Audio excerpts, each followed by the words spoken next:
Compromise হয়ে যায়, ঠিক আছে, পলিটিক্যালি যদি কম্প্রোমাইজ হয়ে যায় মুশকিলটা হবে কি তখন তারাই আর কি দেখবে উপর দিকে কারা কোথায় মিস্টেক করেছে।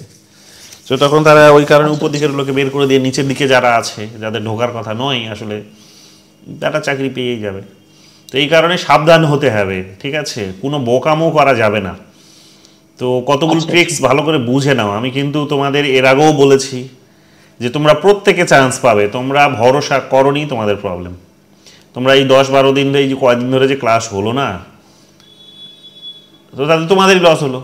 মানে তোমরা নিজেদেরকে পণ্ডিত ভেবেছো, পণ্ডিত ভেবে নিজেদের মতো করে ইন্টারভিউ দিচ্ছ, নিজেরা করছো, ভালো, ঠিক আছে, কিন্তু যে যে মানুষটা অভিজ্ঞ, যার কথাগুলো মিলে যাচ্ছে বারবার, তো তার কথাগুলো শুনলে কি বিশেষ কোনো ক্ষতি হতো তোমাদের? কিন্তু তোমরা করে বসলে। তারপরও তোমরা তার মানে চাইছো যে তোমরা চাকরি চাও না, তোমরা এটাই প্রমাণ করতে চাইছো। তোমাদেরকে আমি বললাম প্রত্যেককে যে ইন্টারভিউ দাও, ইন্টারভিউ দাও, কাউকে খুঁজে পেলাম না। টপিক ডিসাইড করতে পারছো না, এটা ফিল করতে পারছো না যে তোমাদেরকে এতদিন টিচাররা ক্লাসে কি পড়িয়ে এসেছে, তোমাদেরকে তো পাতি কোনো একটা ক্লাসে এসে ওরকম পড়িয়েছে, প্রধানমন্ত্রীর ক্ষমতা কার্য বলি, মুখ্যমন্ত্রীর ক্ষমতা কার্য বলি, রাজ্যপালের ক্ষমতা কার্য বলি, এইগুলো তো পড়িয়েছে। তো এগুলোর মধ্যে একটা চুকটুক চুজ করতে পারছো না? তোমাকে কি ইউনিক চুজ করতে হবে? মানে তোমাকে কি এখন কোনো একটা ওই পৃথিবীতে কেউ চুজ করেনি ওই রকম কোনো টপিক চুজ করতে চাইছো তুমি? মানে কেন এইগুলো তোমাদের মধ্যে কাজ করছিল এতদিন আমি জানি না। আমি সবাইকে বলেছি যে তোমরা ডাক পাবে, এতগুলো ক্যান্ডিডেট, এতগুলো সিট, যে ক্যান্ডিডেট ওরা খুঁজে পাবে না, যারা লেগে থাকা ক্যান্ডিডেট তারা প্রত্যেকেই চান্স পাবে, এবং সেটাই তো হয়েছে। কিন্তু কেন আমি জানি না তোমরা মানে এরকম বোকামোগুলো করছো। সো এটার ফল তোমাদের কিন্তু পেতে হবে, মানে না পেলে খুবই ভালো, বাট যারা এই বোকামোটা করেছো তাদের ফল পেতে হবে। এই যে কয়েকদিন ধরে আমি যে তোমাদের ক্লাস নিতে পারলাম না বা তোমরা দিতে চাইলে না বলে ইন্টারভিউ আমিও আর নিলাম না রাগ করে, কিন্তু পড়ানো তো কিছু নেই, আমি আর কি পড়াবো? তোমাদের তো বেসিক জিনিসগুলো বলছে, ওগুলোর উপরে তৈরি হও, আকাশ পাতাল পড়ার থেকে ওগুলোর উপর তৈরি হও, এবং ইন্টারভিউটা রোজ দাও। ইন্টারভিউটা রোজ দিতে হবে, রোজ ইন্টারভিউ দিতে হবে, রোজ। তোমরা কেউ শুনলে না, কিন্তু সবাই ডাক পেয়েছো। তো আমি কী বলবো এবার বলো তোমাদের? আমার তো বলার কিছু নেই, ভাষায় আমি খুঁজে পাচ্ছি না। সব ম্যাচিউর স্টুডেন্টরা ইম্যাচিউরিটির উদাহরণ দিলে, প্রয়োজনই বোধ করলেন না যে স্যার একটা ম্যাচিউর মানুষ কথা বলছে, তাহলে একটু শুনি। তাহলে এখন তোমরা এই যে কদিন ইন্টারভিউ দিলে না, এখন যে টপিকটা তোমরা ডেমো দেবে, আমি তো তোমাদের ভুল বের করবো, বা হয়তো না বেরোলে খুবই ভালো, কিন্তু যদি বের হয় তাহলে এই ভুলবেলটা তোমার আগে 10 দিন আগে বেরোলে, 15 দিন আগে বেরোলে, তাহলে কী হতো? 15 দিনে তুমি ম্যাচিউর হয়ে যেতে পারতে, আরও 10বার ইন্টারভিউ দিয়ে আরও স্ট্রংলি সেই জায়গাটা তুমি তৈরি হয়ে যেতে পারতে। কেন আমি তোমাদের বারবার বোঝাতে পারলাম না আমি জানি না। মানে তোমরা এতটা অহংকার নিয়ে কোথা থেকে চলছো, কেন এটা আন্ডার কনফিডেন্স? আপনার তো স্যার কোনো ব্যাপার না, অ্যাকচুয়ালি আমাদের এটা আমাদেরই স্যার একটু আমাদেরই প্রবলেম। তোমাদেরই, আমি বলছি তোমাদেরই আন্ডার কনফিডেন্সে কেন এত ভুগছো, আর কেনই বা আমার প্রতি ভরসা হচ্ছে না আমি বুঝতে পারছি না। মানে আমি তো শুধুমাত্র তোমাদের মন রাখার জন্য বলছি না, আমি তো ক্যালকুলেশন করে বলছি রে বাবা, এবং সবাই তো ডাক পেলে। কেন তোমরা ভরসা করছো না আমি তো সেটাই বুঝতে পারছি না। মানে আমি যা বলছি সেগুলো কি মিলছে না, না কি কি মানে আমি কিছু বুঝতে পারলাম না। যে কোয়েশ্চেনগুলো যে চেঞ্জ হলো, কোয়েশ্চেনগুলো চেঞ্জ হলো, আমি তো মানে আমি যে কোয়েশ্চেনগুলো দেখলে তো আমি যেগুলো বলেছি সেগুলো সবই তো নিয়েছে। বলেছিলাম যে সেখানে স্ট্যালিন, লেলি, গান্ধীজি, নেহরু, তিনটে উত্তর হবে, তিনটেই তো নিয়েছে। আমি তো করিয়েছি ওগুলো, যার কাছে এসেছিল কোয়েশ্চেনগুলো সংশোধনের জন্য, যে টিচারের কাছে উনি আমাকে পাঠিয়েছেন যেগুলো বলো উত্তর, আমি বলেছি তোমাদেরকেও সেগুলো গ্রুপেও তো দিয়েছি। সেটাই তো হয়েছে কোয়েশ্চেনগুলোর উত্তর। শুধু একটা কোয়েশ্চেন নেয়নি, এবং ওটা তোমরা কেউ করেওনি, কাজে তোমাদের নাম্বারও তো কাটা যায়নি। লোকসভা বিধানসভার যেটা ছিল মানি বিল, তোমরা তো সবাই নাম্বার পেয়েছো, পেয়েছো তো, ফলে তোমাদের তো মানে আমি যা বলেছি সব তো মিলে গেছে। তো যা বলেছি সব তো মিলে গেছে, যখন আমি সবই হচ্ছে, তারপর ভরসাটা কেন করছো না মানে আমি এটা বুঝতে পারছি না। মানে কি করতে হবে, আর মানে তোমরা নিজেদেরকে কি প্রমাণ করতে চাইছো? তো এই ধরনের তোমরা নিজেরাই যদি গাফিলতিগুলো করো, আমি শুরু থেকে বলেছি তোমার পরীক্ষা দেওয়ার কাজ পরীক্ষা দিয়ে দিয়েছো, রেজাল্ট বের করার কাজ ওরা বের করবে, তুমি জানো পরীক্ষা ভালো হয়েছে, বাস চুপচাপ থাকো, প্রিপারেশন নিতে থাকো, ইন্টারভিউ দিতে থাকো, বারবার রোজ ইন্টারভিউ দাও, আমাকে ইন্টারভিউ দাও রোজ। আমি বলেছি মিনিমাম 2টো তো দাও, কিন্তু তোমরা একটাও দিলে না কেউ। আমি তো এক্সপেক্টেড ছিল, এটাই আমার এক্সপেকটেশন ছিল যে তোমরা 2টো করে দেবে, একটাও ইন্টারভিউ তোমরা দিলে না। 3জন না 2জন দিল, 3জন মধ্যে দিল, তারপরে তো আর কেউ হলো না ইন্টারভিউ, তোমরা কেউ দিতেই চাইলে না। আমার মন ভেঙে গেল। এরকম হয় নাকি? তাই নিজেরাই চাকরি পেতে চাইছে না, আমি আর কি করে ওদের হেল্প করবো? তো জানি না, যাই হোক, বলো আজ কেউ কি ইন্টারভিউ দেবে? আজ বলতে দিতে চাইলে বলো। মানে এমন নয় যে তোমাকে এখন বোর্ড নিয়েই বসতে হবে, নেই তো কি করবে? তুমি কেন নিতে চাও না? তুমি তো তোমার প্রবলেম সেটা। বলছিলাম যে সেম নাম্বার যদি কেউ পায় ক্যান্ডিডেট, তাহলে তার নামের মানে কিভাবে ওটা হবে স্যার? তা বেসিক্যালি অভিজ্ঞতা দেখবে না, মানে এটা ভেবো না যে তার হচ্ছে ওই বয়স দেখবে, ভুল করেও বয়সটা দেখবে না, ভুল করেও বয়স দেখবে না। এই আশাতে কেউ থেকো না যে যে সিনিয়র তাকে চাকরিটা দেবে, যে জুনিয়র তাকে দেবে না, এটা কোনো দিন করবে না, এটা অন্যায়। ওরা ন্যায় করবে, সেটা কি না, এবং লিগ্যাল প্রসেসে করবে, জাস্টিফিকেশন প্রপার ওদেরকে কোর্টে নলে দিতে হবে কেউ কেস করে গেলেই। সেটা হচ্ছে যে নাম্বার যে ক্যালকুলেশনগুলো করেছে সেই ক্যালকুলেশনে দেখা গেল যে কারো ফোর্থ সাবজেক্ট ছিল, সেই ফোর্থ সাবজেক্টে কেউ ভালো নাম্বার পেয়েছে, অন্যজন ফোর্থ সাবজেক্টে ভালো নাম্বার পায়নি, তো সে বেরিয়ে যাবে। এটা একটা ক্যালকুলেশন হতে পারে। কেউ দেখা গেল পাঁচের সাবজেক্টগুলোতে বেশি নাম্বার পেয়েছে, পাঁচের সাবজেক্ট মিলিয়ে ধরলে সে বেশি হচ্ছে, কিন্তু জেনারেলগুলোতে তার মানে কিন্তু অনার্স ধরলে সার হয়তো মানে কি বলবো কম হচ্ছিল, পাস ধরলে বেশি হয়ে যাবে, কিন্তু বাকি জনের হয়তো সেখানে পাসগুলো নাম্বারগুলো ধরলে বেশি হচ্ছে না, সো তখন তো পাঁচটা ধরে ক্যালকুলেশন করবে। এগুলো নিয়ম, বেসিক্যালি এগুলো হচ্ছে লজিক, প্রত্যেকটার পেছনে তো একটা প্রপার লজিক থাকতে হবে, লজিক ছাড়া তো এগুলো হয় না। কিন্তু বয়স তোমার বেশি এদের কবে, এটা ওদের দেখার বিবেচ্য বিষয় নয়, ওরা তোমার নাম্বারের ভিত্তিতে ডিসাইড করবে, তো সেগুলো দেখবে, সেগুলো দেখবে। তো মাধ্যমিক উচ্চ মাধ্যমিকে তোমার এক্সট্রা কোনো সাবজেক্ট যদি থেকে থাকে সেটার ভিত্তিতে ডিসাইড হতে পারে। আবার তোমার ধরে নাও যে গ্র্যাজুয়েশনের যদি তোমার পাসের নাম্বার ক্যালকুলেট করেনি, শুধু অনার্স ক্যালকুলেট করেছে, তাহলে সেগুলো ক্যালকুলেট হতে পারে, তাই তো? কতদূর পর্যন্ত ক্যালকুলেট করেছে? মাধ্যমিক উচ্চ মাধ্যমিক আর বিএ, তাই তো? না স্যার, এই এমএটা করেছি শুধু। এম এ পর্যন্ত, তাহলে এম এটাও দেখবে ওই রকম, এম এতে দেখবে। হ্যাঁ, মানে অ্যাকচুয়ালি আমাদের যে নাম্বারটা দিয়েছে, মানে এডুকেশন কোয়ালিফিকেশন, সেটা শুধু এম এর উপর দিয়েছে স্যার 10 নম্বর। শুধু এম এর উপর? বাকি বুঝলাম কি না। স্যার, বলছি মানে এডুকেশন যে কোয়ালিফিকেশন নাম্বারটা আমাদের 10 নম্বর, হুম। সেটা শুধু এম এর উপর দিয়েছে মনে হয় নাম্বারটা, কিন্তু বাকি কি স্যার সবই চেক করেছে ওটা? আমি জানি না, এটা তোমরা ভালো বলতে পারবে। মানে মাধ্যমিক উচ্চ মাধ্যমিক এগুলো দেখেনি, গ্র্যাজুয়েশন এগুলো দেখেনি, শুধু মাস্টার্স দেখেছে। না, আমরা দিয়েছিলাম, আমরা আপলোড করেছি হুম। ডকুমেন্ট সব, কিন্তু ওগুলা দেখেছে কিনা আমি বুঝতে, মানে অ্যাকচুয়ালি কেসটা হচ্ছে কয়েকজন সেম নাম্বার দেখছি, মানে আমার আগে কয়েকজন আছে সেম নাম্বার, একই নাম্বার পেয়েছি, আমি সেটাই বুঝতে পারছি না কি করে ওরা মানে আগে হলো একই নাম্বার। তাহলে হয়তো যদি মাস্টার্সের শুধু মানে মাস্টার্সের নেওয়ার নিয়ম নেই, মাধ্যমিক উচ্চ মাধ্যমিক গ্র্যাজুয়েশন মাস্টার্স এইগুলো নেওয়া উচিত। এখন সেটার ভিত্তিতে ওইগুলো দেখবে, ফোর্থ সাবজেক্ট কাজ ছিল, এক্সট্রা সাবজেক্ট কাজ ছিল, কেউ ফেল করেছিল কিনা ওগুলো ক্যালকুলেশন করবে, কেউ সাপ্লি পেয়েছে কিনা ওগুলো দেখবে ওরা তখন মার্কশিটে, ওগুলো দেখে তখন সামনে মানে পেছনে ওটাই করবে ওরা। আমি ওটাই বুঝতে পারছিলাম না ওরা কিভাবে মানে সেম নাম্বার পেয়ে মানে আগে হলো আমার। এটাই ক্রাইটেরিয়া, সেম নাম্বার পেয়ে আগে আসার এটাই ক্রাইটেরিয়া, এগুলোর ভিত্তিতেই তারা কিন্তু বিবেচনা করবে, ঠিক আছে? এগুলোর ভিত্তিতেই আচ্ছা, বিবেচনা করবে। বা এটাও ওই দেখতে টোটাল পারে, স্যার এডুকেশন বা কোয়ালিফিকেশন এটাও থেকে মাধ্যমিক থেকে একদম এমএ পর্যন্ত। বা এটাও দেখতে পারে যে যারা পরীক্ষাতে বেশি নম্বর পেয়েছে তাদেরকে সামনে রাখবে, যারা পরীক্ষায় কম পেয়েছে তাদেরকে পেছনে রাখবে। মানে কোনো একটা লজিক ওরা নেবেই যেটা সকলের উপরে অ্যাপ্লাই হবে, কোনো একজনের উপরে অ্যাপ্লাই হবে না, আচ্ছা, কিন্তু সেটা প্রপার লজিক আচ্ছা, থাকতে আচ্ছা। হবে তার পেছনে। সে প্রপার লজিকটা ওটাই যে নাম্বারটা পরীক্ষায় যে বেশি নাম্বার পেয়েছে তাকে সামনে রাখবে, যে পরীক্ষা কম পেয়েছে তাকে পেছন দিকে রাখবে। হ্যাঁ, দুজনের সেম হতে পারে, একাডেমিক্সে তুমি কম পেয়ে বেশি পেয়েছো, ও কম পেয়েছে, এটা হতে পারে, কিন্তু তুমি দেখা গেল ওখানেও কম বেশি তোমাদের আছে। তো যাই হোক, হ্যাঁ, বা একাডেমিক্সে তোমাদের সেম, ওখানে কম বেশি আছে, তো এরকমভাবে বিষয়গুলো ডিসাইড করবে। ধরো পরীক্ষাটাকেই ওরা নাম্বারটাকেই ডিসাইড ধরে নিল যে পরীক্ষায় যে সব থেকে বেশি পাবে তাকেই এখানে ভ্যালু দেওয়া হবে, এটা হতে পারে ক্রাইটেরিয়া। এইগুলোই করে বেসিক্যালি, ঠিক আছে? লজিক, প্রপার লজিক নিয়ে করবে। তো যাই হোক, তোমরা আকাশ পাতাল কেন ভাবছো, কেন মানে আমার কথা শুনছো না, আমি এটা বুঝতে পারছি না এখনও, এবং আমি তো বুঝতেও চাইছি যে তোমরা আদৌ চাকরি চাও কি না। তোমাদের আমি শুরু থেকেই বলছি, তোমরা পরীক্ষা দেওয়ার কাজ পরীক্ষা দিয়ে দিয়েছো, তোমাদের কাজ হচ্ছে ইন্টারভিউর জন্য প্রিপারেশন নেওয়া, সিট প্রচুর আছে, সকলে ডাক পাবে, ঠিক আছে? কিন্তু চাকরি সবাই পাবে না, ডাক সকলে পাবে, কাজেই সকলে প্রিপারেশন নিতে থাকো।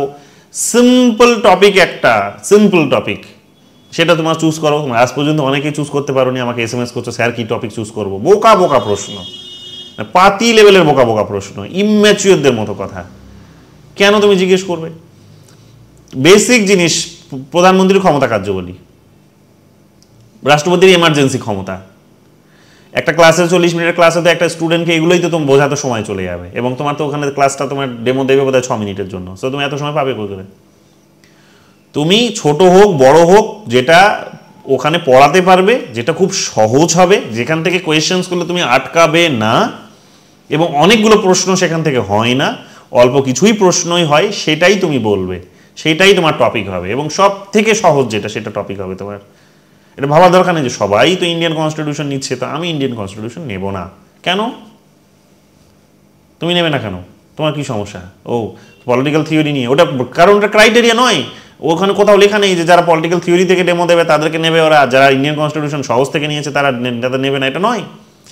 সহজ আর কঠিনের কোনো প্যারামিটার্স নেই এখানে, সবই তোমাকে গিয়ে স্কুলে পড়াতে হবে। কলেজে স্কুলে গিয়ে বাচ্চাদেরকে তোমাকে থিওরিও পড়াতে হবে, তোমাকে থটও পড়াতে হবে, তোমাকে ওখানে আইআরও পড়াতে হবে, তোমাকে কনস্টিটিউশনও পড়াতে হবে, যা যা সিলেবাসে সব পড়াতে হবে, এবং প্রত্যেকটার সমান ভ্যালু, প্রত্যেকটার সমান ভ্যালু। তাহলে প্রত্যেকটা যদি সমান ভ্যালু হয়, তো তুমি কেন ডিসাইড করছো যে আমি থিওরি নেব? মাতবরিটা কেন করছো? থিওরি টপিক কঠিন হয়।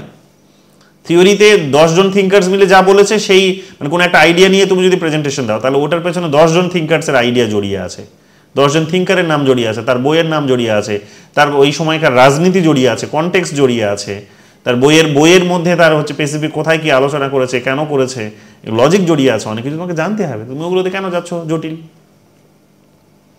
কেন যাচ্ছ জটিল? তোমার প্রথম চয়েস হবে কনস্টিটিউশন, প্রথম চয়েস হবে কনস্টিটিউশন, সিম্পল একেবারে। ইন্ডিয়ান কনস্টিটিউশন লক্ষ্মীকান্ত খুলে নাও, খুলে নিয়ে দেখো ওখানে কি আছে।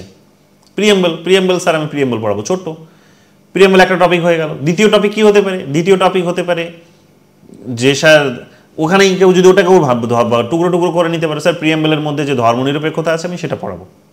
ওখানে তো আকাশ পাতাল প্রশ্ন হবে তোমার, কারণ প্রশ্ন যখন ধর্মনিরপেক্ষতার আসবে, শুধু কনস্টিটিউশন থেকে প্রশ্ন করবে না, ওরা তো বাইরে থেকেও প্রশ্ন করবে। তুমি বুঝতে পারছো না, এটা বোঝার ক্ষমতা যেহেতু নেই, তাই আকাশ পাতাল বড় বড় টপিক ধরছো, নিজেকে পণ্ডিত ভাবাচ্ছ। কেন করছো এগুলো? ফল পাবে, নেগেটিভ ফল পাবে, বুঝতে পারবে পরীক্ষার হলে গিয়ে, ইন্টারভিউ বোর্ডে গিয়ে। মাতব্বরি করছো। ওখানে তুমি কোন টপিকের উপর ডেমো দিলে সেটা গুরুত্বপূর্ণ নয়, কোন টপিক থেকে তোমাকে প্রশ্ন করলো সেটাও গুরুত্বপূর্ণ নয়। গুরুত্বপূর্ণ হচ্ছে তোমাকে যা জিজ্ঞেস করা হয়েছিল এবং তুমি যে টপিকের উপর ডেমো দিয়েছো সেই টপিকটার সমস্ত আনসারগুলো তুমি করে আসতে পেরেছো কিনা। কারণ এখানে কোনো টপিক কম গুরুত্বপূর্ণ আর কোনো টপিক বেশি গুরুত্বপূর্ণ এইটা কোথাও কিন্তু লেখা নেই, তোমাকে ছোট চুজ করতে হবে। সো প্রিয়েম্বল বলে দাও, কেউ পুরো প্রিয়েম্বলটাই পড়াতে পারো, কেউ আবার বলো যে স্যার আমি প্রিয়েম্বলের মধ্যে সোশ্যালিজমের উপর একটা ডেমো দেবো, সোশ্যালিজমের তাৎপর্যটা কী আছে আমাদের সংবিধানে সেটা নিয়ে আছে আমি বোঝাবো। ওখানেই 4-5টা টপিক দাঁড়িয়ে যাবে। সোশ্যালিজম কি, রিপাবলিকানিজমটা পড়াবো ছোট করে, মৌলিক অধিকার পড়াবো বড় করে যদি তুমি বলতে চাও, ছোট করে যদি বলতে চাও স্যার আমি সাম্যের অধিকার পড়াবো আজ, বা আমি স্যার স্বাধীনতার অধিকার পড়াবো আজ। স্যার স্বাধীনতার অধিকারের মধ্যে স্যার আমি শুধুমাত্র স্বাধীনতার অধিকারই যেখানে আলোচনা করা হয়েছে সেটা পড়াবো। বলে দাও যে সেখানে স্যার আমি কনস্টিটিউশনাল রেমেডিস পড়াবো। তোমার চেষ্টা থাকবে যেটা পড়াবে সেটা যেন কমপ্লিট বলে আসতে পারো, এবং যাতে ওরা ফিল করতে পারে যদি পুরোটা তুমি জানো, এবং তুমি বোঝানোর স্টাইলটাও তোমার খুব ভালো। এটা যাচাই করবে তোমার, এটা যাচাই করবে না যে তুমি সব তথ্যগুলো জানো কিনা। পৃথিবীতে যারা ওখানে ইন্টারভিউ বোর্ডে বসে আছে তারাও কিন্তু ওই নিজেরা যে পরীক্ষায় পাশ করে ওখানে গিয়ে বসার সুযোগ পাবে, তারাও কিন্তু ওই 100তে 100 পায়নি। তারাও তো নেট সেট পাশ করে ওখানে গিয়ে পৌঁছেছে, তো পায়নি ওরা 100তে 100। তো তুমি আকাশ পাতাল ভাবছো কেন যে তুমি সব জানবে এবং সব তোমাকে জানতে হবে?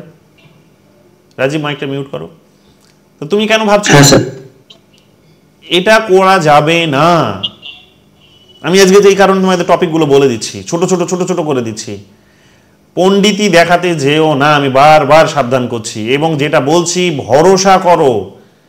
এই ভাষায় থেকো না যে রেজাল্ট দিচ্ছে না, রেজাল্ট দেবে তখন। রেজাল্ট তো দিয়ে দিল এখন, এই যে 15 দিন নষ্ট করলে, 20 দিন নষ্ট করলে কি হলো? 15 দিন 20 দিন, আজকে তুমি তো যারা এখন ডেমো দেবে তাদের তো কিছু না কিছু খামতি তো বেরোবেই।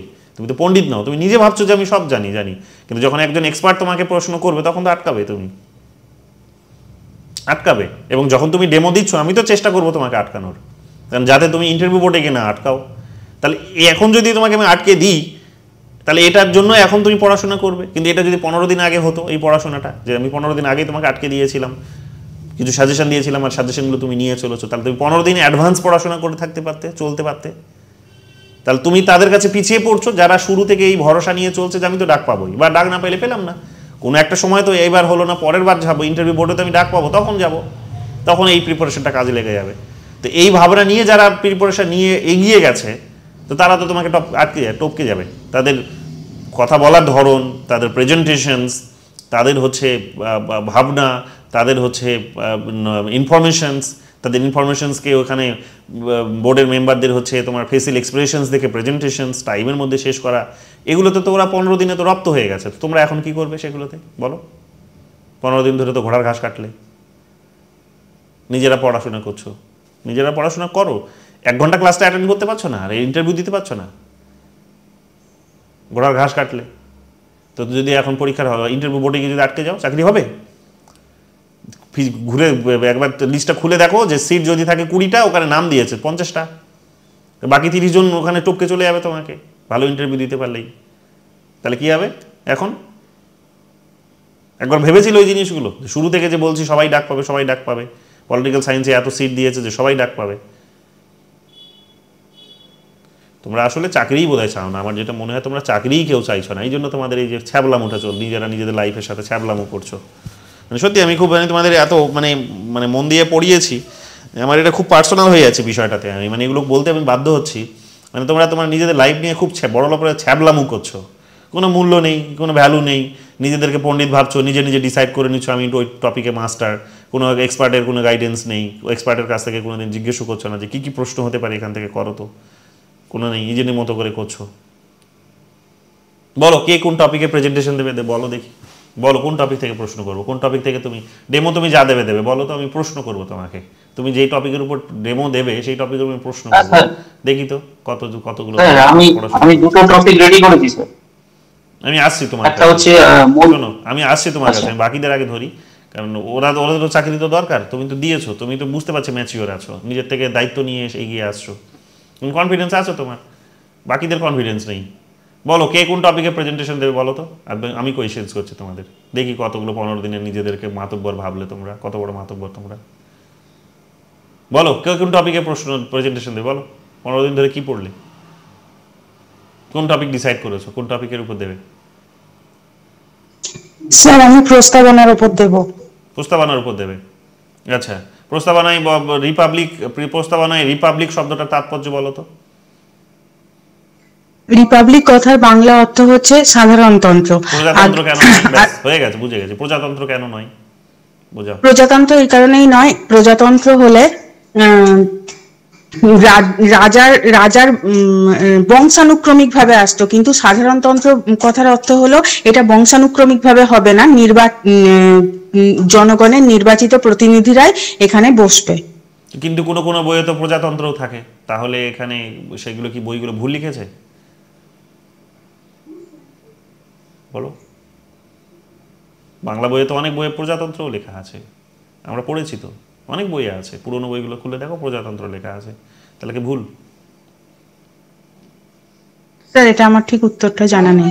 এই যে এখানে আটকে গেলে, তার মানে তুমি যেটা জানো সেটা তুমি জাস্ট কপি পেস্ট করলে, তোমার তথ্যটার উপরে, মানে ছোট করছি না তোমাকে, আমি জাস্ট ছাত্রী হিসেবে বোঝাচ্ছি আমি, যে তার মানে তোমার কনফিডেন্স নেই, এটা প্রমাণ হয়ে গেল। যেমনি তোমাকে ঘুরিয়ে দিলাম আমি, তেমনি তুমি কিন্তু আটকে গেলে, মানে তোমার যুক্তিটা জানা নেই। সহজ কথা হচ্ছে তোমার প্রপার, তুমি যেটা পড়ে এসেছো সেটা ঢেলে দিলে এখানে, কিন্তু যুক্তিটা জানা নেই।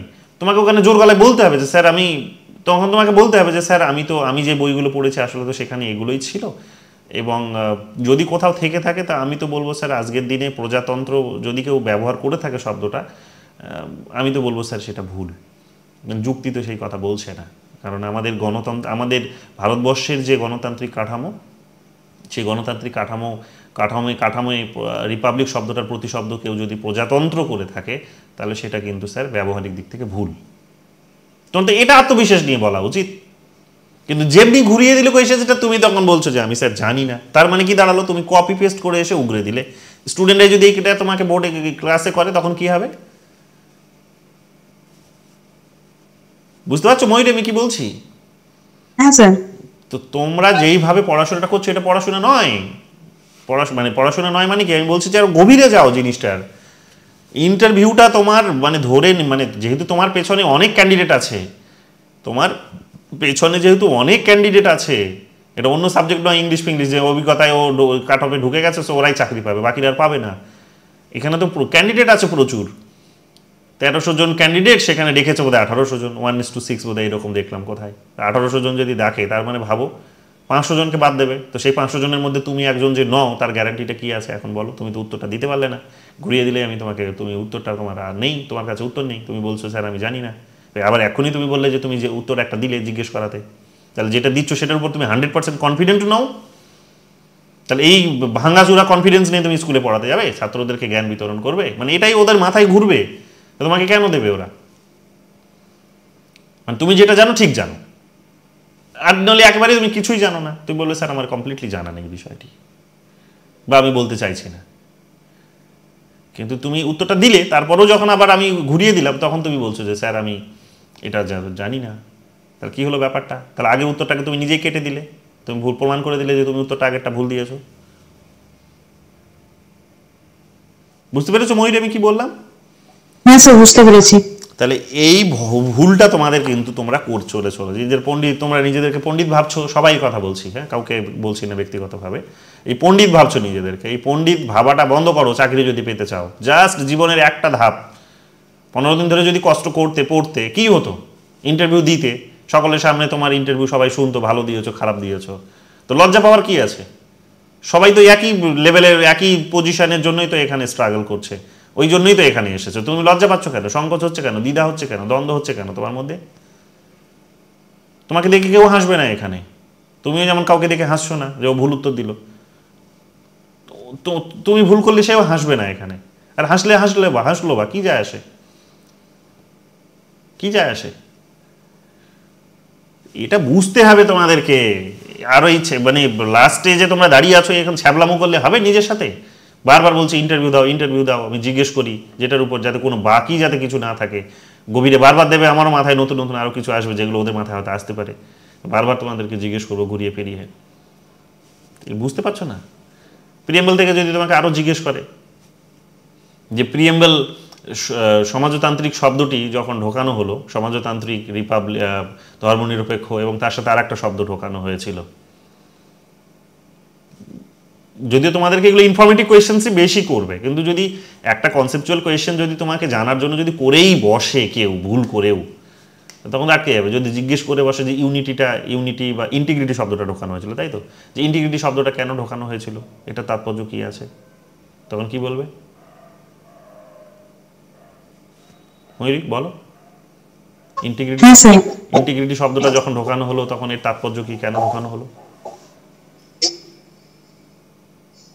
মানে শুধু ইনফরমেশন তুমি তো পাস করতে যাবে না, ওদের তো লজিক দিয়ে ছাত্রদের বোঝাবে তুমি। প্রত্যেকটার পেছনে তো তোমার যুক্তি থাকবে, তুমি ছাত্রদের, এবং এটাই শিক্ষকের কাজ যে যুক্তি দিয়ে বোঝাবে, তবেই সে অ্যাকসেপ্ট করবে কথাগুলো স্টুডেন্টরা, নইলে করবে না। আমি শুধু মন গড়া কথা বলে যাবো, ও তো গ্রহণ করবে না। তো ওরা যুক্তি দিয়ে বোঝালে ওরা গ্রহণ করবে, নইলে তো তুমি যে ইনফরমেশনগুলো দিয়ে সেগুলো তো গুগলে পেয়ে যাবে, বইয়ে পেয়ে যাবে, তো তোমার ক্লাসে আসবে কেন, আর স্কুলে আসবে কেন?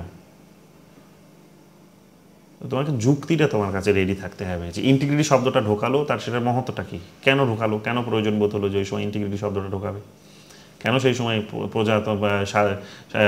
সমাজতান্ত্রিক রিপাবলিক শব্দগুলোকে, সমাজতান্ত্রিক ধর্মনিরপেক্ষ শব্দগুলোকে ঢোকালো? হ্যাঁ বলবো। বলো। ইন্টিগ্রিটি শব্দটা ঢোকানোর অর্থ হলো, আমাদের ভারত যেহেতু ধর্ম নিরপেক্ষ দেশ, এখানে বহু ভাষাভাষীর মানুষ এবং বহু ধর্মের মানুষ বসবাস করে, তাই একসাথে সহাবস্থান যাতে হয় সেই জন্য ইন্টিগ্রিটি শব্দটা অন্তর্ভুক্ত করা হয়েছে প্রস্তাবনার সাথে। সংহতি বজায় রাখা, সহজ কথায়, মানে বেশি জটিল যাবে না, কারণ তুমি ধর্মনিরপেক্ষ দিয়ে শুরু করলে, এখানে ধর্মনিরপেক্ষের সাথে কোনো সম্পর্ক নেই, এখানে ধর্মনিরপেক্ষের সাথে কোনো সম্পর্ক নেই। তুমি সংহতির যখন তোমাকে প্রশ্ন করেছে তখন তুমি সংহতি মানে কি, সবার মধ্যে একতা, এটাই তো, সবাই সকলের বিভিন্নতার মধ্যে সমতা, বিভিন্নতার মধ্যে একতা, এটাই তো সংহতি।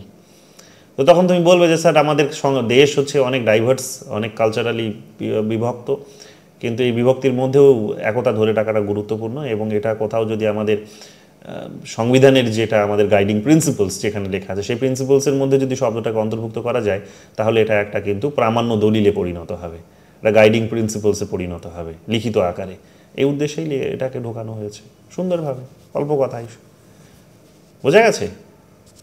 এখন সেখানে ধর্মনিরপেক্ষতার উল্লেখ করা দরকার নেই, ওখানে লিবারালিজম, উদারবাদ, ফেমিনিজম, আরও যা যা আছে ওগুলোর উল্লেখ করা দরকার নেই, এক কথাতেই বুঝে যাবে যে তুমি কত রকমের বিভিন্নতার কথা বলছো। এবার যদি তোমাকে ফার্দার জিজ্ঞেস করে যে কী কী বিভিন্নতা আছে, তো স্যার ধর্মের ভিত্তিতে যেমন বিভিন্নতা আছে, মতাদর্শের ভিত্তিতে বিভিন্নতা আছে, তারপরে ধরুন জিওগ্রাফির ভিত্তিতে বিভিন্নতা আছে, হ্যাঁ, কালচারের ভিত্তিতে ভিন্নতা আছে, পোশাক পরিচ্ছদের ভিত্তিতে ভিন্নতা আছে, খাদ্যের ভিত্তিতে কত রকমের ভিন্নতা আছে। তো সেটার ভিন্নতা থাকবে, স্বাভাবিক ভিন্নতা থাকুক, কিন্তু সংহতিটা যাতে মানে একতা যাতে বজায় থাকে সেই জন্যই এইটাকে কিন্তু অন্তর্ভুক্ত করা হয়েছে সুন্দরভাবে, প্রিসাইজ, অনেক কথা বলবে না, বাড়তি কিছু সুন্দর করে জিনিসগুলো বলবে। ক্লিয়ার হয়েছে ময়ূরী? হ্যাঁ স্যার। এরপর যদি তোমাকে প্রিএম্বল থেকে জিজ্ঞেস করে যে প্রিএম্বল থেকে তুমি দেবে, ভালো, প্রিএম্বলে কত ধরনের জাস্টিসের কথা বলা হয়েছে বলো তো? 3 ধরনের জাস্টিসের কথা বলা হয়েছে, পলিটিক্যাল জাস্টিস, বলো। Economical justice and social justice. Social, economic, political সিকোয়েন্সে বলবে, আগে পরে করা যাবে না। এটা প্রিএম্বল, কনস্টিটিউশন, মানে বদলে যায়, মিনিং বদলে যায়। সো মুখস্থ করে নাও, আগে পরে ক্যালকুলেশন করে নাও জাস্টিস। কারণ এগুলো বোঝার জন্য খুব সহজ পদ্ধতি হচ্ছে নেটের কোয়েশ্চেন্সগুলো। নেটে দেখবে এইরকমভাবেই কোয়েশ্চেন্সগুলো আসে। হ্যাঁ, কত ধরনের জাস্টিস? তো যেখানে জাস্টিস 3 ধরনের sir, political, social, economic, political justice. যদি বলে লিবার্টির কথা বলা হয়েছে, কোন কোন লিবার্টির কথা বলা হয়েছে প্রিএম্বলে বলো তো? কোন কোন লিবার্টি, কত ধরনের লিবার্টি বলো? ক্যালকুলেশন করতে হবে এগুলো। ওইটাই বলছে, মাস্টার হতে হবে তোমাকে, তোমাকে যেন আটকাতে না পারে। স্যার এই মুহূর্তে আমার মনে আসছে না। তাহলে তুমি প্রিএম্বলটা তুমি কি পড়াবে? প্রশ্ন ওরা তখন করে বসবে তোমাকে। তুমি ক্যালকুলেশন করে নাও, আমি বলে দিচ্ছি, ভালো করে শুনে নাও। যখন তুমি প্রিএম্বলের উপরে যখন তুমি প্রেজেন্টেশন দেবে, তখন তোমার প্রিএম্বলের উপর কি হবে? প্রথম কথা হচ্ছে প্রিএম্বলে ক্ষমতা কাকে প্রদান করা হয়েছে? প্রথম প্রশ্ন নোট করে নাও, প্রত্যেককে নোট করো, প্রত্যেককেই জিজ্ঞেস করতে পারে। এমন নয় যে তুমি প্রেজেন্টেশন দেবে না বলে তোমাকে জিজ্ঞেস করবে না, আর ওই তুমি কানে শুনে এখন তোমার সব মনে থাকবে, আন্ডার বিশাল কনফিডেন্সে ভুগছো তুমি। ফল ভোগ করতে হবে। তুমি শুনলাম তোমরা অনেকে নাকি নোটই করনি, ফল ভুগবে। প্রিএম্বলে কত ধরনের ক্ষমতা কার উপর প্রদান করা হয়েছে? ক্ষমতার সোর্সটা কি? পাওয়ারের সোর্সটা কি? ক্ষমতার হচ্ছে কিন্তু বলতে পারো সোর্সটা কি, কোথা থেকে ক্ষমতাটা আসছে বলো তো? ক্ষমতা কার? জনগণের, ভারতীয় জনগণের কাছ থেকে। হ্যাঁ, we the people of India. তখন তুমি বলবে স্যার ভারতীয় জনগণ অর্থাৎ আমরা, we the people of India, এই শব্দটি সংবিধানে মেনশন করা হয়েছে, প্রস্তাবনায় মেনশন করা হয়েছে। এটা হলো। এরপরে তুমি কি পাচ্ছ? এরপরে তুমি যেগুলো পাচ্ছ সেটা হচ্ছে যে ভারতে হচ্ছে যেটাকে বলা হচ্ছে জাস্টিস বলতে কত ধরনের জাস্টিসের কথা বলা হচ্ছে। ভারতে লিবার্টি বলতে কত ধরনের লিবার্টির কথা বলা হয়েছে এবং সেগুলো কি কি প্রিএম্বলের মধ্যে? Liberty of thought, belief, faith, expressions, তাই না? Worship, liberty of thought, belief, faith and worship, চারটে। ক্যালকুলেশন করে নিলে চারটে, তার লিবার্টি চারটে লিখে নাও। কত ধরনের ইকুয়ালিটির কথা বলা আছে? ইকুয়ালিটি অফ স্টেটাস এবং অপরচুনিটি, 2 ধরনের, equality of status and opportunity. তাহলে ইকুয়ালিটি কত ধরনের? 2 ধরনের, equality of status and opportunity, যে মর্যাদার ক্ষেত্রেও সমতা থাকবে, আবার হচ্ছে কিন্তু সুযোগ সুবিধার ক্ষেত্রেও সমতা থাকবে। তাহলে 2 ধরনের, equality of status and opportunity. যদি জিজ্ঞেস করে ইকুয়ালিটি কত ধরনের বলা হয়েছে বলো তো, কত ধরনের ইকুয়ালিটি? তো 2 ধরনের। ওকে। যদি বলে যে ফ্রেটার্নিটি কাদের মধ্যে? ঠিক আছে, liberty of thought and expression, liberty 2 ধরনের, liberty of thought, expression, belief and worship, 4 ধরনের। 2 ধরনের বলছিস কেন? 4 ধরনের, liberty, thought, expression, belief, faith, worship, 5 ধরনের। হ্যাঁ, 5 ধরনের। তাহলে 5 ধরনের এটা হলো। ইকুয়ালিটি কত ধরনের হলো? ফ্রেটার্নিটি কাদের মধ্যে? ফ্রেটার্নিটির মানে কি? তুমি যদি আবার তুমি পড়াতে গিয়ে যদি ফ্রেটার্নিটি শব্দটা যদি ইংলিশে জিজ্ঞেস করে দিয়েছো, বা কোনো শব্দ যদি তুমি ইংলিশে বলে দিয়েছো, তুমি তো পড়াতে বাংলা মিডিয়াম, যদি কোনো শব্দ বাংলা ইংলিশে উচ্চারণ করে ফেলেছো একবার, তো ওরা কিন্তু তোমাকে বাংলা মানেটা ধরবে, বা মানেটা জিজ্ঞেস করবে। মানেটা শুধু ধরবে না, ওর অর্থটাও জিজ্ঞেস করতে পারে, এটা মাথায় রাখবে। তারপরে এখানে সংবিধান কত সালে গ্রহণ হলো, সংবিধান প্রস্তাবনা কত সালে কার্যকর হলো, এগুলো জিজ্ঞেস করতে পারে। সংবিধানে কতটা একটা ডেটের মেনশন করা, প্রস্তাবনা একটা ডেটের মেনশন করা আছে, সেই ডেটটার না বলো তো কত নম্বর, কোন ডেট মেনশন করা হয়েছে এবং সেটা কিসের ডেট জিজ্ঞেস করে বসলো, কিসের ডেট, কততম ডেট জিজ্ঞেস করা হয়েছে। আচ্ছা, প্রস্তাবনার ভাবনাটা কোন দেশ থেকে নেওয়া হয়েছে বলো তো? প্রস্তাবনার ভাবনাটা কোন দেশ থেকে নেওয়া হয়েছে জানা আছে? কোন দেশ থেকে ময়ূরী? হ্যাঁ স্যার, আমেরিকা থেকে। আমেরিকা থেকে। আমেরিকার সংবিধানের শুরুতে একটা এরকম স্যার সংবিধানের দর্শনকে নির্দেশ করে এই ধরনের একটা বিষয়কে রেখেছিল, যেটা আমাদের সংবিধান বিশেষজ্ঞরা সেটাকে গ্রহণ করেছে আমাদের সংবিধানের একটা দিক নির্দেশ হিসেবে। সুন্দর। তাহলে আমেরিকা থেকে গ্রহণ করেছে, এটা গেল। ইকুয়ালিটির যে ভাবনা, প্রস্তাবনার মধ্যে যে ইকুয়ালিটির ভাবনা, সেই ইকুয়ালিটির ভাবনাটা কোন দেশ থেকে গ্রহণ করা হয়েছে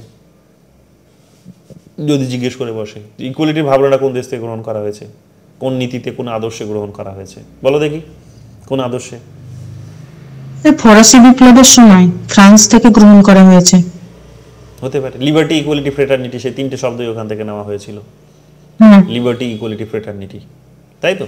লিবার্টি, ইকুয়ালিটি, ফ্রেটার্নিটি, এগুলোর কথা বলা হয়েছে সুন্দর করে। তো এই বিষয়গুলো তোমাকে কিন্তু প্রস্তাবনা থেকে জিজ্ঞেস করতে পারে। প্রস্তাবনা কতবার সংশোধন হয়েছে বলো, কতবার? একবারই হয়েছে, যেখানে 1976 সালে 42তম সংবিধান সংশোধনের মাধ্যমে যেখানে 3টে শব্দ প্রবেশ করানো হয়েছে। 3টে শব্দকে অন্তর্ভুক্ত করা হয়েছে। সেই সময় প্রধানমন্ত্রী কে ছিলেন? সেই সময় প্রধানমন্ত্রী কে ছিলেন বলো? সবটাই তো প্রধানমন্ত্রীর উপর নির্ভর করে। আমাদের পার্লামেন্টারি ফর্ম অফ গভর্নমেন্ট। কে ছিলেন প্রধানমন্ত্রী জানা আছে?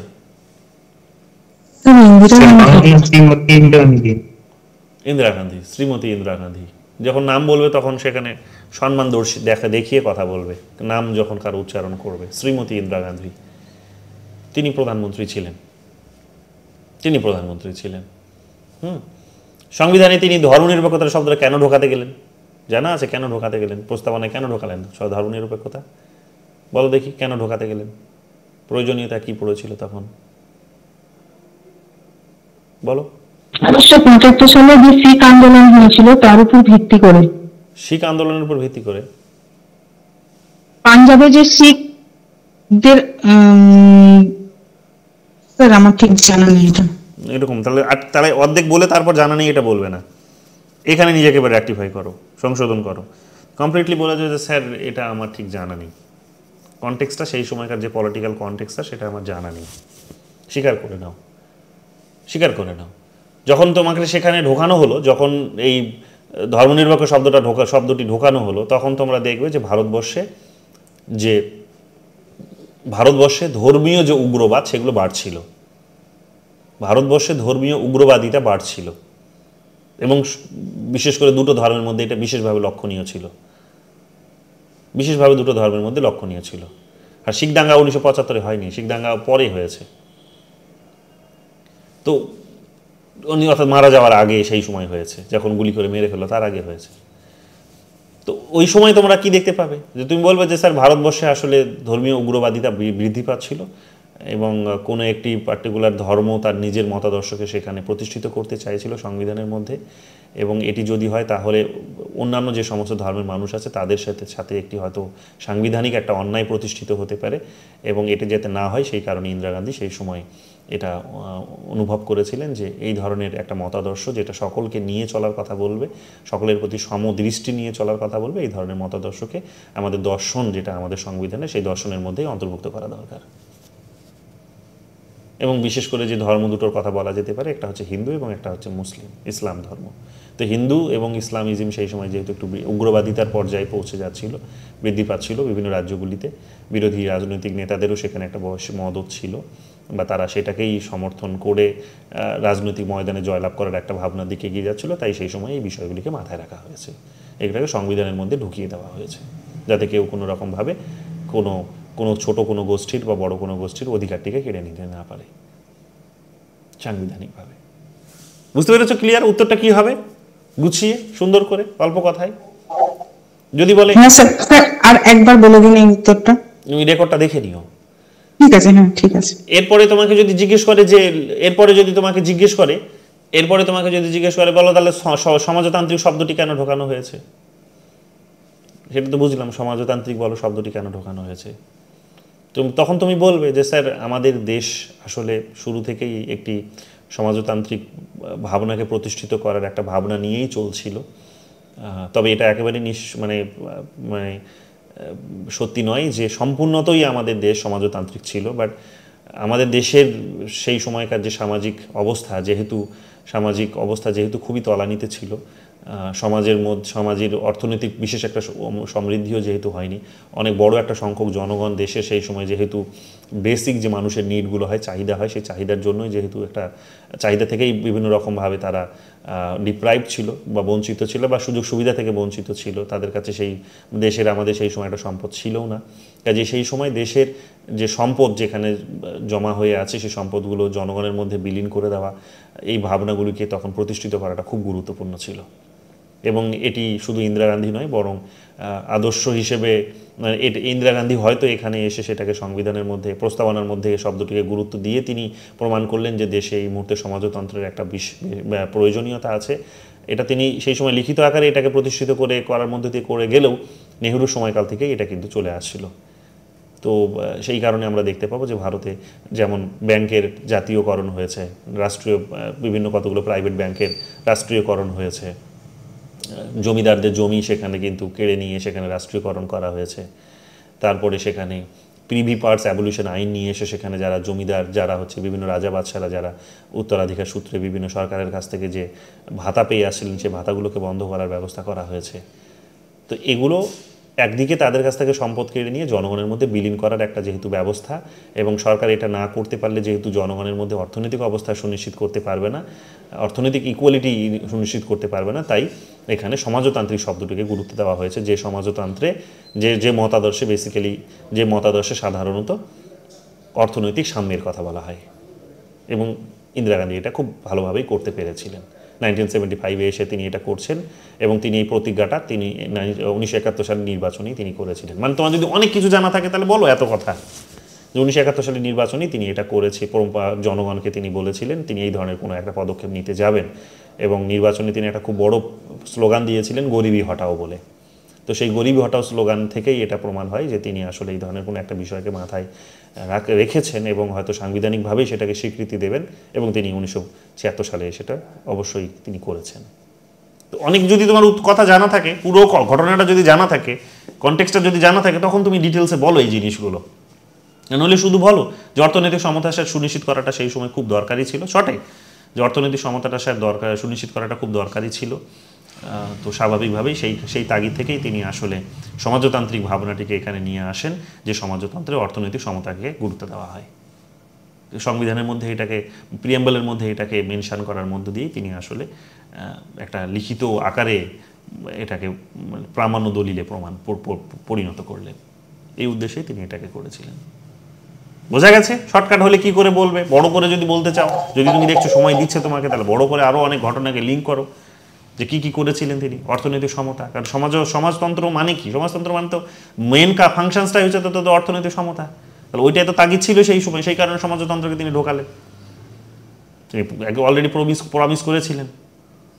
কংগ্রেসের সিনিয়র লিডাররা তাকে সেই সময় সিনিয়র লিডাররা থেকে তার একটা দ্বন্দ্ব ঘটে গেছিল 1970 ইলেকশনের সময়। একটা বড় দ্বন্দ্ব ঘটে গেছে, তাকে দল থেকে বের করে দিয়েছে, উনি নিজে একটা রাজনৈতিক দল ফর্ম করে নিয়েছেন এই কারণে। তো প্রিম্যাচুর ইলেকশনস করলেন, অর্থাৎ 5 বছর লোকসভার মেয়াদ পূর্ণই হলো না, কিন্তু ইলেকশনস ঘোষণা করে দিলেন। কেন দিয়ে তিনি কি করতে চাইলেন? যে আমি এমন কিছু জনগণকে আমি দেব নির্বাচনে জিতে এসে, যাতে আমাকে জনগণ এই মুহূর্তে জিতিয়ে নিয়ে আসে। তো এই কারণে ওই প্রমিসগুলো করেছিলেন যে আমি সমাজতন্ত্র নিয়ে আসবো, অর্থনৈতিক সমতা নিয়ে আসবো। তা কি করে আসবে? তার মানে যাদের কাছে আছে তাদের কাছে কেড়ে নিয়ে আসতে হবে। তো ওইভাবে কেড়েছিলেন, স্লোগান দিয়েছিলেন গরিবি হটাও, এবং কাজে এসে 1971 সালে নির্বাচনে জিতে আসার সাথে সাথে তিনি সেখানে প্রিভি পার্টস অ্যাবলিউশন অ্যাক্ট নিয়ে আসলেন, যেখানে জমিদারদের তার যে সমস্ত জমি জায়গা ছিল সেগুলো কেড়ে নেওয়ার ব্যবস্থা করলেন। ভাতা যেগুলো দিত সেখানে জমিদারদের, তার রাজা বাদশাদের উত্তরাধিকারদের, সেগুলো বন্ধ করে দিলেন। এইটার হচ্ছে সেই সময়কার পলিটিক্যাল একটা তাৎপর্য, রাজনৈতিক তাৎপর্য। এই কারণে সমাজতন্ত্র শব্দটিকে তাকে প্রিয়াম্বলের মধ্যে লিখতে হলো, যাতে কেউ কখনো তার কাজকর্মগুলিকে চ্যালেঞ্জ না করে। এই কারণে যে সাংবিধানিক একটা জায়গা থেকে তিনি এগুলো করছেন, কেউ যাতে প্রশ্ন না করে। জনগণের মধ্যে একটা রেশনালিটি ইম্পোজ করার জন্য তিনি এটা সেই সময় করেছিলেন। তো এই গল্পগুলো তোমাকে যদি সময় পাচ্ছ, দেখছো আমাকে অনেক বলতে দিচ্ছে, শুনতে চাইছে, আমার কথা তারা শুনতে পছন্দ করছে, তাহলে একটু লম্বা করে বলো।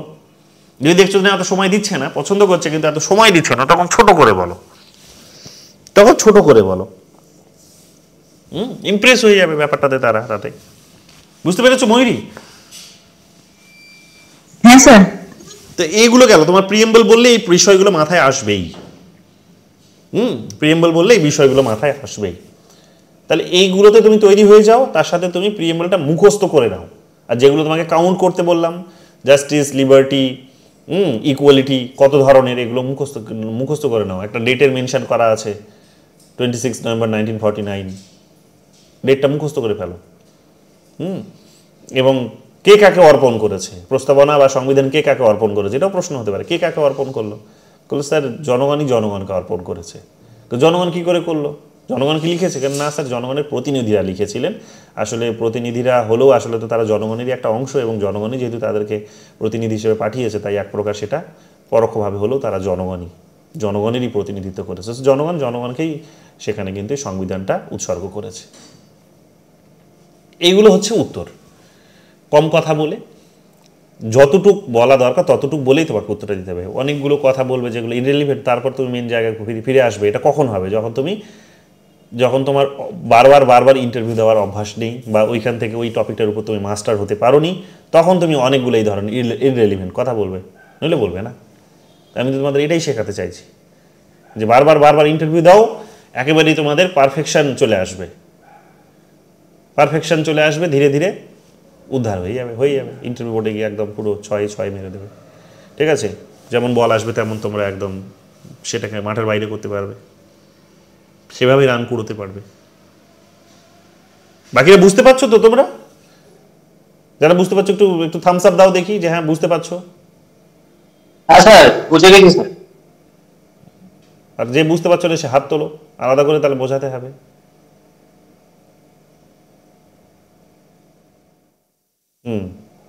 তো দেখো আমার যে স্টুডেন্ট তোমরাই তো শুরু থেকেই তো তোমরা লেগে আছো। আমি তো শুরু থেকে বলছি তোমরা প্রত্যেকে চান্স পাবে।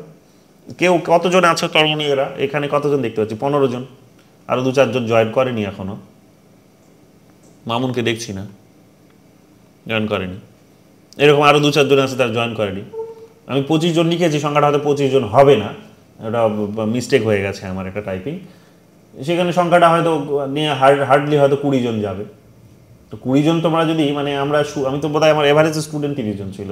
টিকে আছো তোমরা সবাই, শুরু থেকেই লেগে আছো, তো তোমরা সবাই ডাক পেয়েছো। আমি তো শুরু থেকে, এবং তোমরা রেগুলারলি ক্লাসও করছো, তো শুরু থেকে 16 হয়ে গেল।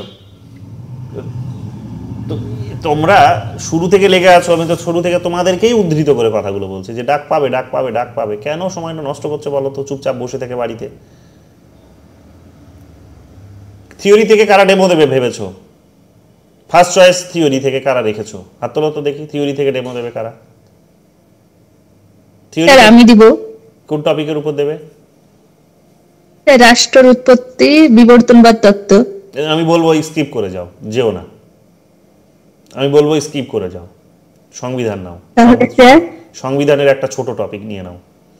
ওটা তুমি এতদিন পড়ে নিয়েছো, ওকে ফাইন, কিন্তু ওখান থেকে প্রশ্ন করার জায়গা থাকবে, আটকানোর জায়গা থাকবে, যেটা হয়তো আমার মাথাতেও এখন আসছে না, কিন্তু থাকবে ওখানে। রাষ্ট্র উৎপত্তি যখন বলবে তখন তোমাকে ঘুরিয়ে ফিরিয়ে প্রচুর বইয়ের নাম, হ্যাঁ আমি নিয়েছি ল আইন, বেরিয়ে চলে যাবো ওখান থেকে, মানে থেকেই না ওইসব টপিকে। কনস্টিটিউশন তো বলি নিরাপত্তা পরিষদ কেমন হবে? না, একদমই যাবে না, একদম যাবে না, একদম না। স্যার বলো। বলছি যে হবসের যে সোশ্যাল কন্ট্রাক্ট থিওরি আছে, ওটা দিলে কি স্যার সমস্যা হওয়ার সম্ভাবনা আছে স্যার? সোশ্যাল কন্ট্রাক্ট থিওরি তাহলে তোমাকে সব জানতে হবে। টপিকটা ছোট হয়ে যায় সোশ্যাল কন্ট্রাক্ট থিওরি, কিন্তু পুরো গল্পটাই তোমাকে জানতে হবে, এবং প্রেজেন্টেশনটা তোমাকে ওই রকম প্রিসাইজ করতে হবে। কিন্তু প্রশ্ন যদি ওরা করে তোমার জন্য মুশকিল হতে পারে, আমি বলবো না হবে, কারণ ওই হবসের থিওরি থেকে বিশেষ কিছু প্রশ্ন জিজ্ঞেস করার খুব একটাও থাকে না। কিন্তু তারপরেও আমি তোমাকে সাজেস্ট করব যে যদি কন্ট্রোভার্সিতে না যেতে চাও, যদি নিজেকে মানে সংশয়টা যদি না রাখতে চাও, তাহলে তুমি চুপচাপ ইন্ডিয়ান কনস্টিটিউশনের টপিক নিয়ে নাও। মানে কিচ্ছু যায় আসে না যে ওই টপিকে আরো 50 জন প্রেজেন্টেশন দিয়েছে অলরেডি, ডেমো দিয়েছো ঠিক স্যার। তুমি এটা রাখো কিন্তু সেকেন্ড অপশনে রাখো। মানে যদি তোমাকে যদি জিজ্ঞেস করে আচ্ছা তুমি কি এটাই পড়াবে, তোমাকে তো অনেক কিছুই পড়াতে হবে তাই না, তো তুমি একটার উপরে কেন ডেমো দিলো, একটা থিওরি থেকে ডেমো দাও তো দেখি। তখন তুই বলবে যে স্যার তাহলে আমি তাহলে হবসের থিওরিটা আপনাদেরকে পড়ে শোনাতে পারি, ওটা আমি প্রেজেন্টেশন দিতে পারি, বা আপনারা আমাকে চাইলে প্রশ্ন করতে পারেন। স্যার কি মৌলিক অধিকার থেকে দিবে? প্রথম চয়েস আমি আজকে তোমাদের বলে দিচ্ছি, ইন্ডিয়ান কনস্টিটিউশন। সেকেন্ড, এখন অনেকে তোমাদের বলবে যে প্রথম চয়েস যদি তুমি ইন্ডিয়ান কনস্টিটিউশন নিয়েছো তোমাকে আবার থিওরি থেকে সব প্রশ্ন করবে, ইন্ডিয়ান কনস্টিটিউশন থেকে করবে না। ভুল কথা। অনেকে হয়তো এই লজিকে হয়তো অনেকে বোঝাচ্ছে বা তোমরা হয়তো শুনছো, এটা ভুল কথা। ওরা প্রশ্ন কোথা থেকে করবে কেউ জানে না, তুমি মোটামুটি সবার আগে তোমার প্রেজেন্টেশনে তোমাকে ফুল মার্কস পেতে হবে, এটা নিশ্চিত হও। তারপরে ওরা যেখান থেকে প্রশ্ন করবে। এখন থিওরি থেকে যদি প্রশ্ন করে, থিওরি থেকে যদি আগে এটা ভাবো যে যদি থিওরি থেকে তুমি ডেমো দাও তাহলে গভীরে গিয়ে প্রশ্ন হবে। যদি থিওরি থেকে তুমি যদি ডেমো না দাও, তুমি যদি কনস্টিটিউশন থেকে ডেমো দাও, তাহলে তোমাকে যদি থিওরি থেকে এবার প্রশ্ন করে ওরা, তাহলে থিওরি থেকে বেসিক প্রশ্নগুলো করবে, গভীরে যাবে না। কিন্তু থিওরি থেকে ডেমো দিয়ে দিলেই ওই টপিকটারই উপরে গভীরে চলে যাবে, যেটার উত্তর হয়তো তোমার জানা নেই। তখন কিন্তু মুশকিল হবে তোমাদের জন্য। তো সবার আগে চেষ্টা করো ধাপে ধাপে যে তুমি আগে ডেমোর আগে নাম্বারটা উদ্ধার করবে। ডেমোতে যেটা পাবে তুমি, তোমার ধার্য আছে নাম্বার, সেটা তুমি পুরোটা ফুল মার্কস নেবে ওখানে। আগে এটা তো আগে নিশ্চিত হও। তারপরে তুমি তো জানো না, হতেই পারে ইন্ডিয়ান কনস্টিটিউশন থেকেই তুমি বেশ কিছু প্রশ্নের উত্তর তোমার জানা নেই, হতেই পারে তোমার ক্ষেত্রে। কিন্তু তারপরেও এটা আমরা সাধারণ বিষয় আমরা জানি যে ইন্ডিয়ান কনস্টিটিউশন ক্লাস 11, 12 এবং তোমরাও খুব ভালোভাবে পড়েছো, বারবার পড়ানো হয়েছে, ইনফরমেটিভ জিনিস, বেশি ফিলোসফি জায়গা ওখানে নেই, কন্ট্রোভার্সি নেই, অনেক থিঙ্কার সেখানে নেই, জটিলতা নেই, স্ট্রেট ফরওয়ার্ড সমস্ত কিছু ইনফরমেটিভ, তোমাকে ইনফরমেটিভই কোয়েশ্চেন্স করবে। তো কাজেই ওটা তোমার কিন্তু প্লাস পয়েন্ট হতে পারে। কাজে জটিলতা নিয়ে আসবেই না। প্রত্যেককে বলছি first choice Indian constitution, second choice theory. যদি জিজ্ঞেস করেন বলছি কি রাষ্ট্রপতির নির্বাচন পদ্ধতি নেওয়া যাবে? কিন্তু বোঝাতে নির্বাচন পদ্ধতি, দাঁড়াও এক এক করে হাত তুলবে।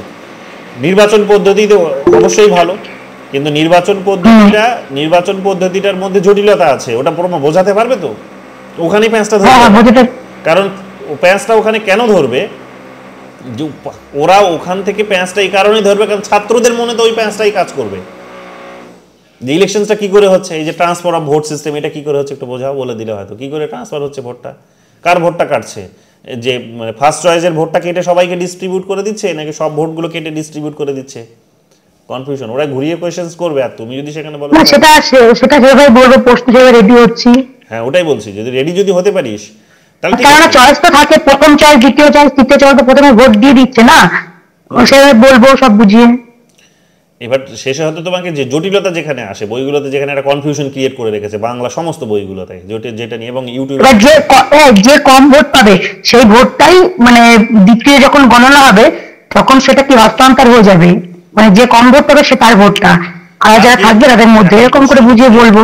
এখন প্রশ্ন হচ্ছে তার কি সব ভোটগুলো হবে নাকি তার শুধু প্রথম চয়েসের ভোটগুলো হবে, সেইটা হচ্ছে, বা সেকেন্ড চয়েসের ভোটগুলো হবে, বা থার্ড চয়েসের হবে, সেইটা হচ্ছে গুরুত্বপূর্ণ কোয়েশ্চেন। ওখানে প্যাঁচটা দিয়ে দিলে অনেক সময় তুই এদিক ওদিক করে দিলে কিন্তু আটকে যেতে পারিস। তো যেহেতু তুই ওটার উপর প্রেজেন্টেশন দিবি, তাই এই জায়গাটাতে তোকে ক্লিয়ার হতে হবে, কারণ বাংলা অনেক ঠিক আছে, এখন টাইম মতো চেষ্টা করছি। আর আমি তার আগে তোকে ডেমো দেবো, ঠিক আছে? তখন বলে দিবি কোনটা সমস্যা হচ্ছে না হচ্ছে, প্রশ্ন ধরবি। হ্যাঁ আমি তো ধরবোই, ওই জন্য বলছি এই জায়গাগুলো মাথায় রাখতে হবে ভালো। কিন্তু আমি ওটাই বলছি যে প্যাঁচ থাকবে ওই রকম কোনো টপিক নেবে না, তারপরও বলছি হয়তো আমার মাথায় আসবে না, তার মানে এই নয় যে ওদের মাথায় আসবে না, হতেই পারে। প্যাঁচ রাখা যাবে না, স্ট্রেট ফরওয়ার্ড, যত সিম্পল টপিক হবে তার ফুল মার্কস পাওয়া না। টপিকটা চয়েসই করতে পারছি না, কোথা থেকে দিব? কেন না একবার রাষ্ট্রপতি ধরছি, একবার পার্লামেন্ট ধরছি, কেন? রাষ্ট্রপতির ক্ষমতা কার্যবলী, ব্যাস। রাষ্ট্রপতির ক্ষমতা কার্যবলীর মধ্যে এমার্জেন্সি যে পাওয়ার, জরুরি যে ক্ষমতা, সেই ক্ষমতাটা আমি পড়াবো স্যার, সেটা পড়াবো। এটা পড়াবো। এখানেই 3টে টপিক হয়ে গেল, রিপিট হোক না, বাকিদের সাথে একই টপিক হোক, কি চায় আসে? সব রিপিট তো হবেই, কেউ না কেউ না কিছু দেখবে সেম টপিকে নিয়ে যাবেই, এটা হবেই, এটা নিশ্চিত হতেই হবে। এটা 1800 জন ক্যান্ডিডেটকে যদি ওরা ডেকে থাকে তাহলে তো হবেই, তো 1800টা টপিক থুড়ি না আছে, তো এটাই তো করবে, রিপিট করবে। তো এই যে বলছি কতজনকে ডেকেছে স্যার? যেগুলো ক্লাস 11 12 এর সিলেবাসে আছে সেখান থেকে দেখে নাও, নিশ্চয়ই যদি এগুলো থাকে যে প্রধানমন্ত্রীর ক্ষমতা কার্যাবলী, তাহলে একটা হয়ে গেল। দ্বিতীয় হচ্ছে রাষ্ট্রপতির ক্ষমতা কার্যাবলী, এটা হলো। রাষ্ট্রপতির ক্ষমতার মধ্যে হচ্ছে একটা জাতীয় জরুরি অবস্থার ক্ষমতা, জরুরি ক্ষমতা, তো এটা একটা ক্ষমতা। রাষ্ট্রপতি নির্বাচন পদ্ধতি, ওই যেমন ও বললো, ওটা একটা হয়ে গেল। রাষ্ট্রপতি থেকে তো 3টে হয়ে গেল, তো একটা নিলেই হলো তার মধ্যে থেকে। থুড়ি না তোমাকে এখন মানে তুমি ক্লাসে গিয়ে 40 মিনিটের ক্লাসে স্টুডেন্টদেরকে গিয়ে পুরোটাই পড়াতে পারবে। ওরা বারবার দেখতে চাইবে সেটা তুমি পড়াতে পারছো কি না, কেমনভাবে পড়াচ্ছ, তোমার ওয়ে অফ স্টাইলটা পড়ানোর কেমন, প্রেজেন্টেশনটা কেমন, স্টুডেন্ট ফ্রেন্ডলি কিনা, সেটা ওরা নিতে পারছে কিনা, ওটা ওরা যাচাই করবে, এটা মাথায় রাখতে হবে। রাষ্ট্রপতি থেকেই 3টে হয়ে গেল, প্রধানমন্ত্রী থেকে, মুখ্যমন্ত্রীরও হয়ে গেল, রাজ্যপাল থেকে হলো, মুখ্যমন্ত্রী, রাজ্যপাল, এগুলো আছে। আমি তো ক্লাস 11 12 যখন পড়েছিলাম আমার তো মাথায় এগুলোই আসে, যেগুলোই ছিল আমাদের সিলেবাসে। আমাদের স্যার তো একটা ক্লাসে এসে এগুলোই পড়াতেন, তো এখানে টপিক না বুঝতে পারার কি আছে, সিম্পল টপিক হয়ে গেল। সাম্যের অধিকার পড়াবো স্যার আমি স্বাধীনতার অধিকার স্যার পড়াবো, যে কোনো একটা নিয়ে নাও। স্যার আমি শিক্ষা ও সংস্কৃতির অধিকার পড়াবো, স্যার আমি শোষণের বিরুদ্ধে অধিকার পড়াবো, স্যার আমি সাংবিধানিক প্রতিবিধানের অধিকার পড়াবো, স্যার আমি রিটগুলো নিয়ে পড়াবো, লেখগুলো নিয়ে আমি পড়াবো। আজকের ক্লাসটা স্যার আমার লেখো নিয়ে হবে, লেখো নিয়ে পড়াবো। ওখানে তো 5-6টা হয়ে গেল। স্যার আমি সুপ্রিম কোর্টের ক্ষমতা কার্যাবলী পড়াবো, সুপ্রিম কোর্টের স্যার আমি হাইকোর্টের স্যার ক্ষমতা কার্যাবলী পড়াবো। কতগুলো টপিক হলো, কাউন্ট করো কতগুলো হচ্ছে। স্যার এগুলো তো সব ছিল সিলেবাসে। রাজ্যপালের স্যার আমি ভেটো ক্ষমতা পড়াবো, রাষ্ট্রপতির স্যার ভেটো ক্ষমতা পড়াবো। ছোট্ট টপিক, পুরোটা তোমার কাছে তো জানতে চাইনি, যে রাষ্ট্রপতি সম্পর্কে যা আছে সব জানো। তুমি ভেটোটা পড়বে, কিন্তু রাষ্ট্রপতি রিলেটেড আরও যা কিছু আছে সেগুলো তুমি সব জেনে যাবে, যাতে তোমাকে আটকাতে না পারে। কিন্তু পড়াবে তুমি ছোট্ট একটা টপিক থেকে ওটাকে 5 ভাগে ভাগ করলে, 4 ভাগে ভাগ করলে যেরকম সেকশন আছে সেই সেকশনটার একটা সেকশন তুমি নিয়ে নেবে। স্যার সংবিধান সংশোধন যদি পড়াই, 3টে যে পদ্ধতি আছে, ভালো, সংবিধান সংশোধন পড়িয়ে দেবে। তাহলে তোমাকে ওইখানে জটিলতার জায়গাটা ওখান থেকে ওটা ধরবে, যে ওই যেটা বেসিক্যালি বাংলা বইগুলোতেও কনফিউজ করেছে, পরিষ্কার করে কোনো বই এটা বলা হয় না, ওরাও ওখানে তোমাকে প্যাঁচ দেবে, জানে ওরা পড়েছে ওই জিনিস, তোমাকে ওখানে প্যাঁচ দেবে এটা বলে যে সংবিধান সংশোধনের ধরে নাও যেটাকে বলা হচ্ছে যে স্পেশাল পদ্ধতি, যেটা থার্ড প্রসেস, সেই থার্ড প্রসেসটা তো জটিল প্রসেস বলি, যে কমপ্লেক্স প্রসেস বলি আমরা। তো কমপ্লেক্স প্রসেসের মধ্যে প্রেজেন্টেশনস কত আর সেটা ভোটিংটা কত, এই সংখ্যাগুলো একটু ভালো করে তোমাকে জানিয়ে যেতে হবে, কারণ ওইখানে গন্ডগোলটা করেছে সব বইগুলোতে, ওখানে গুলিয়ে দিয়েছে, ওখানেই শব্দগুলো এমনভাবে লিখেছে যে কোনো মানুষের গুলিয়ে যাবে, ধরতে পারবে না। আমার নিজের গুলিয়ে যায় এবং সবার গোলায়, অনেকে ভুলও পড়িয়ে দেয়। তো ওই জায়গাগুলো ক্লিয়ার হতে হবে, যে টোটালের মধ্যে প্রেজেন্টিং ভোট বলেছে না, ওই দিন যারা প্রেজেন্ট থাকবে তাদের মধ্যে হচ্ছে 2/3 কথা বলেছে, কিসের কথা বলেছে, ওই জায়গাটা ভালো করে ক্ল্যারিটিটা থাকতে হবে, না ওখানে আটকাবে। তো এক দিন করে ডেমো দাও, প্রত্যেক দিন তোমরা নিজেরা ডেমো দিলেই দেখবে আমি ধরিয়ে দেবো, প্রত্যেককে ধরিয়ে দেবো যে কোথায় প্যাঁচটা মারবে ওরা, ওইখানে তোমরা কিন্তু নিজেকে একদম পরিষ্কার রাখবে যাতে ওখানে আটকাতে না পারে। কিন্তু টপিক যদি সিম্পল হয় তাহলে ওরা প্রশ্নই তোমাকে হয়তো করলো না ওখান থেকে, তো তুমি বেঁচে গেলে, প্রেজেন্টেশন ভালো দিয়েছো, চলো ভালো হয়ে গেছে। বা প্রশ্ন হয়তো করে বসলো, খুব সিম্পল প্রশ্ন হবে, জটিল হবে না, যেখানে তুমি কনফিউজড হবে। বা হয়তো তুমি একবার পড়িয়ে দিয়েছো, ওই যেমন ময়ূরীকে বললাম, ও বললো পড়ালো, তারপর যখন আমি প্যাঁচটা দিলাম তেমনি আর উত্তর দিতে পারছে না, তেমনি বলছে স্যার আমি জানি না, কিন্তু তুমি তো পড়িয়ে গেলে, তাহলে কি এতক্ষণ তুমি তাহলে ভুল পড়ালে? যেখানে এই প্যাঁচগুলো থাকবে না সেই রকম টপিক নিতে হবে, যাতে প্রশ্ন তোমাকে তো করবেই ওটা জানার জন্য হয়তো, কিন্তু সিম্পল প্রশ্ন হবে, প্যাঁচালো নয়, তুমি উত্তরটাও সিম্পলভাবে দেবে। উত্তর দেওয়া নিয়ে কথা, তুমি সমস্ত উত্তর দিতে পেরেছো নাম্বার পাবে, সমস্ত উত্তর দিতে পারোনি কম নম্বর পাবে। কোন প্রশ্ন করলো সেটা গুরুত্বপূর্ণ নয়, তুমি টপিক নিয়েছো ওই রকম তোমরা প্রশ্ন তো করবেই। সব প্রশ্ন টপিকের উপর ডিপেন্ড করছে যে সিম্পল কত জটিল প্রশ্ন তোমাকে তারা করবে। স্যার আমি সুদীপ্তা বলছি।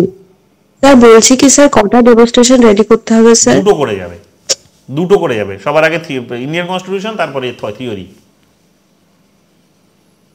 আর যদি তোমাকে জিজ্ঞেস করে তুমি কি দুটোই করবে আর কি পড়াবে না, তখন বলবে স্যার আমি স্যার আমি ক্লাস 11, 12 গ্র্যাজুয়েশন মাস্টার্স পড়েছি তো সব পুরো পলিটিক্যাল সায়েন্সের অনেক কিছুই, কিন্তু আমি ইন্টারভিউয়ের জন্য এতটা রেডি হয়ে আসিনি। সিম্পল উত্তর।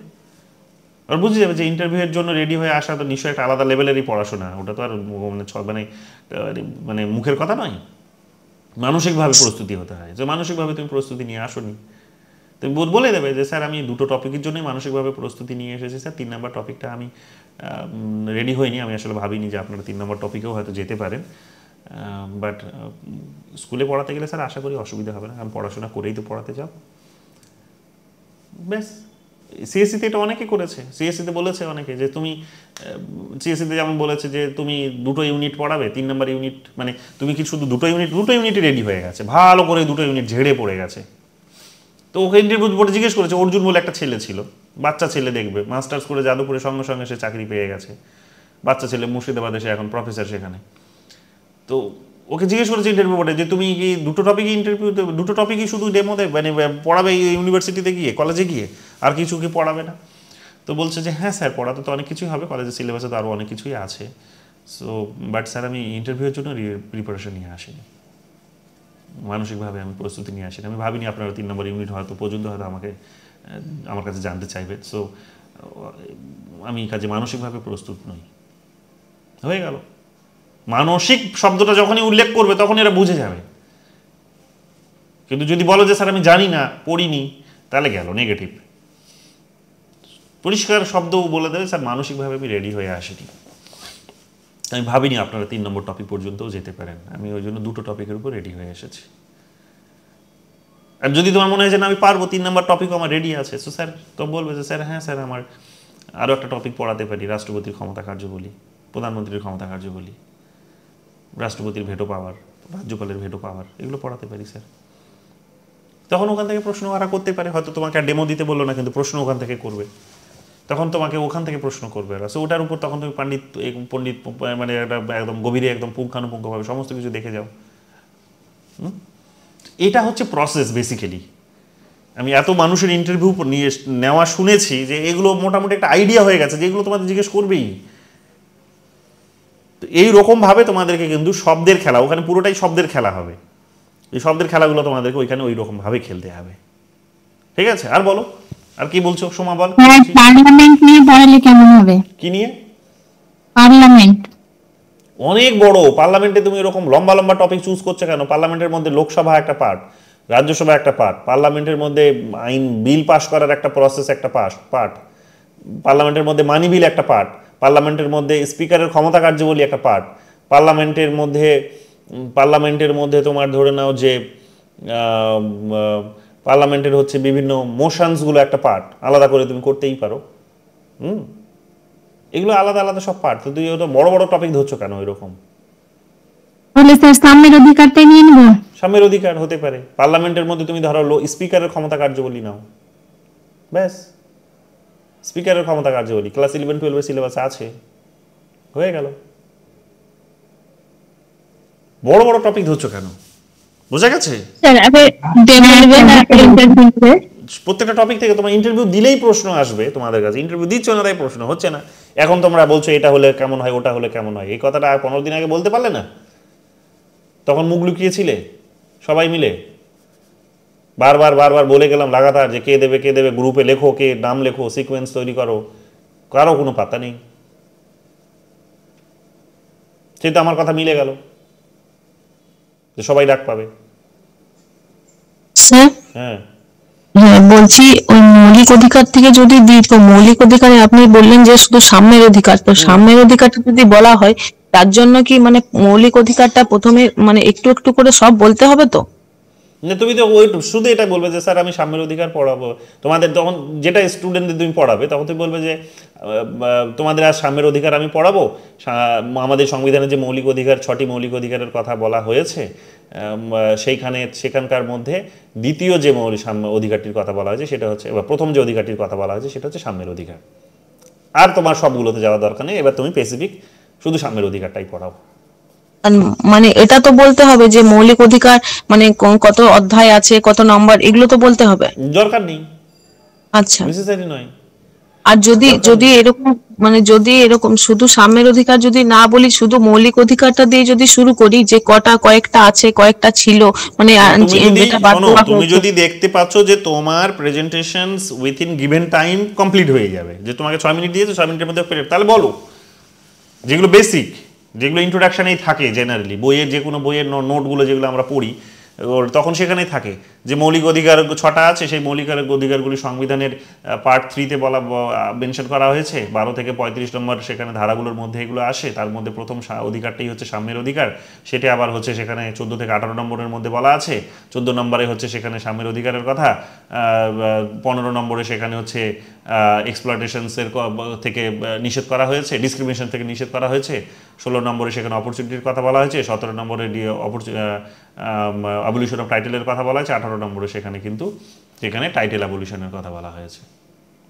তো এরকম করে তুমি বলে দিলে সিম্পল, তারপর তুমি সেখানে এগুলোকে এক্সপ্লেন করতে শুরু করলে জিনিসগুলো কি।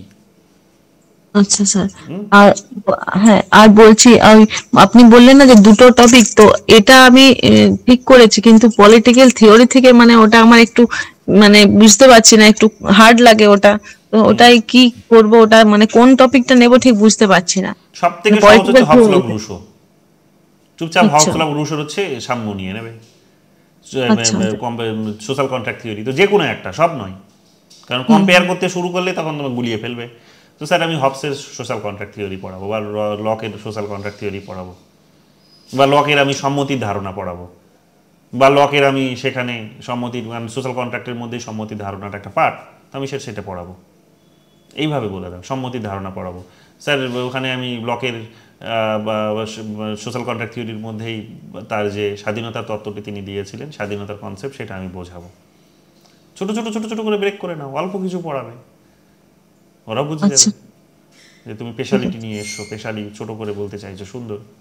এত তো সময় ওরাও দেবে না তোমাকে, বুঝতে পেরেছো? হ্যাঁ স্যার। এটা হলো প্রতিনিধিত্বমূলক সরকারের ধারণাটি পড়াবো। যদি এটা পরবর্তীকালে আরো ফেমাস করেছেন আইডিয়াটিকে জন স্টুয়ার্ট মিল, কিন্তু লকের মধ্যেও তো আমরা পাচ্ছি, তিনি তো শুরুটা করে দিয়ে গেলেন, জন লক শুরুটা করে দিয়ে গেলেন। তো আমি প্রতিনিধিত্বমূলক সরকারের ধারণাটি পড়াবো। ফিডুশিয়ারি ট্রাস্টের যে কনসেপ্টটি তিনি দিয়েছেন সেটা পড়াবো, তার মধ্যে ওর মধ্যেই ভেঙে নাও, 5টা 6টা জিনিস ওখানেই পেয়ে যাবে। শুধু জানতে হবে যে কিভাবে তোমাকে কতটা চুজ করতে হবে, অল্প ছোট কি করে করবো আমি, কোন জিনিসগুলো ছোট হচ্ছে। তো ওখানে ওটা হয়ে গেল, লক থেকেই 5-6টা টপিক দাঁড়িয়ে গেল। হবস, লক, রুশোতেও ওই রকম সোশ্যাল কন্ট্রাক্ট থিওরি আছে একটা। জন স্টুয়ার্ট মিলের ব্যক্তি স্বাতন্ত্র্যবাদী ধারণা পড়াবো, হলো। উদারবাদের সাথে বৈশিষ্ট্যগুলো পড়াবো এবং স্যার ব্যাখ্যা করব, বিশ্লেষণ করে আমার ছাত্রদের সামনে প্রেজেন্টেশন দেবো।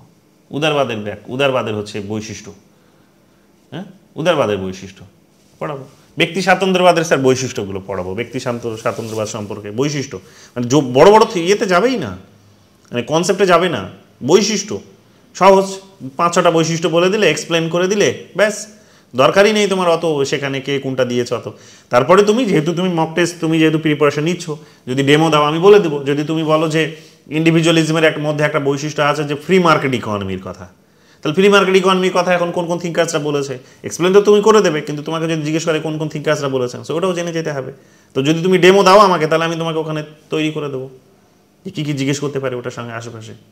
হ্যাঁ স্যার, আমি আগে মৌলিক অধিকারের উপর ডেমোটা আগে দেবো। চুজ করে নাও ওখান থেকে একটা সুন্দর চুজ করে নাও ওখান থেকে একটা টপিক। মৌলিক অধিকার থেকেই ওখানে 6টা মৌলিক অধিকার, 6টা আলাদা টপিক হয়ে গেল।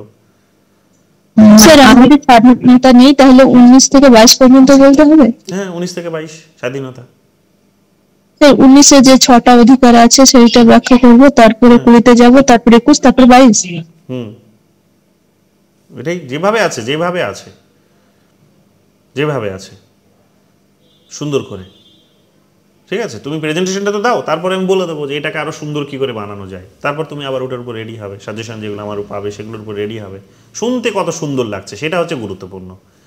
মন দিয়ে যেন আমি শুনতে চাই তোমার লেকচারটা, স্টুডেন্ট যেন মন দিয়ে শুনতে চায়, তোমার ক্লাসটা যেন অ্যাটেন্ড করতে চায়, সে যাতে পালিয়ে না যায়, বাঙ্ক না করে ক্লাস। ক্লাস বাং করলে তাহলে তো তোমার টিচার হওয়ার তো কোনো সার্থকতা থাকলো না। টিচারের সার্থকতা হচ্ছে যখন স্টুডেন্টরা মন দিয়ে শুনবে। যেমন তোমরা এসেছো, মাঝখানে যদি আমি একটু ব্যর্থ হয়ে গেছিলাম, মনে হচ্ছিলো যে টিচার হিসেবে ব্যর্থ, কেউ আর আসছে না ইন্টারভিউ দিতে, এখন আবার দেখো রেজাল্ট বেরোনোর সঙ্গে সঙ্গে চলে এসেছো। কিন্তু এটা তো আগে তোমাদের রিয়েলাইজ করা উচিত ছিল।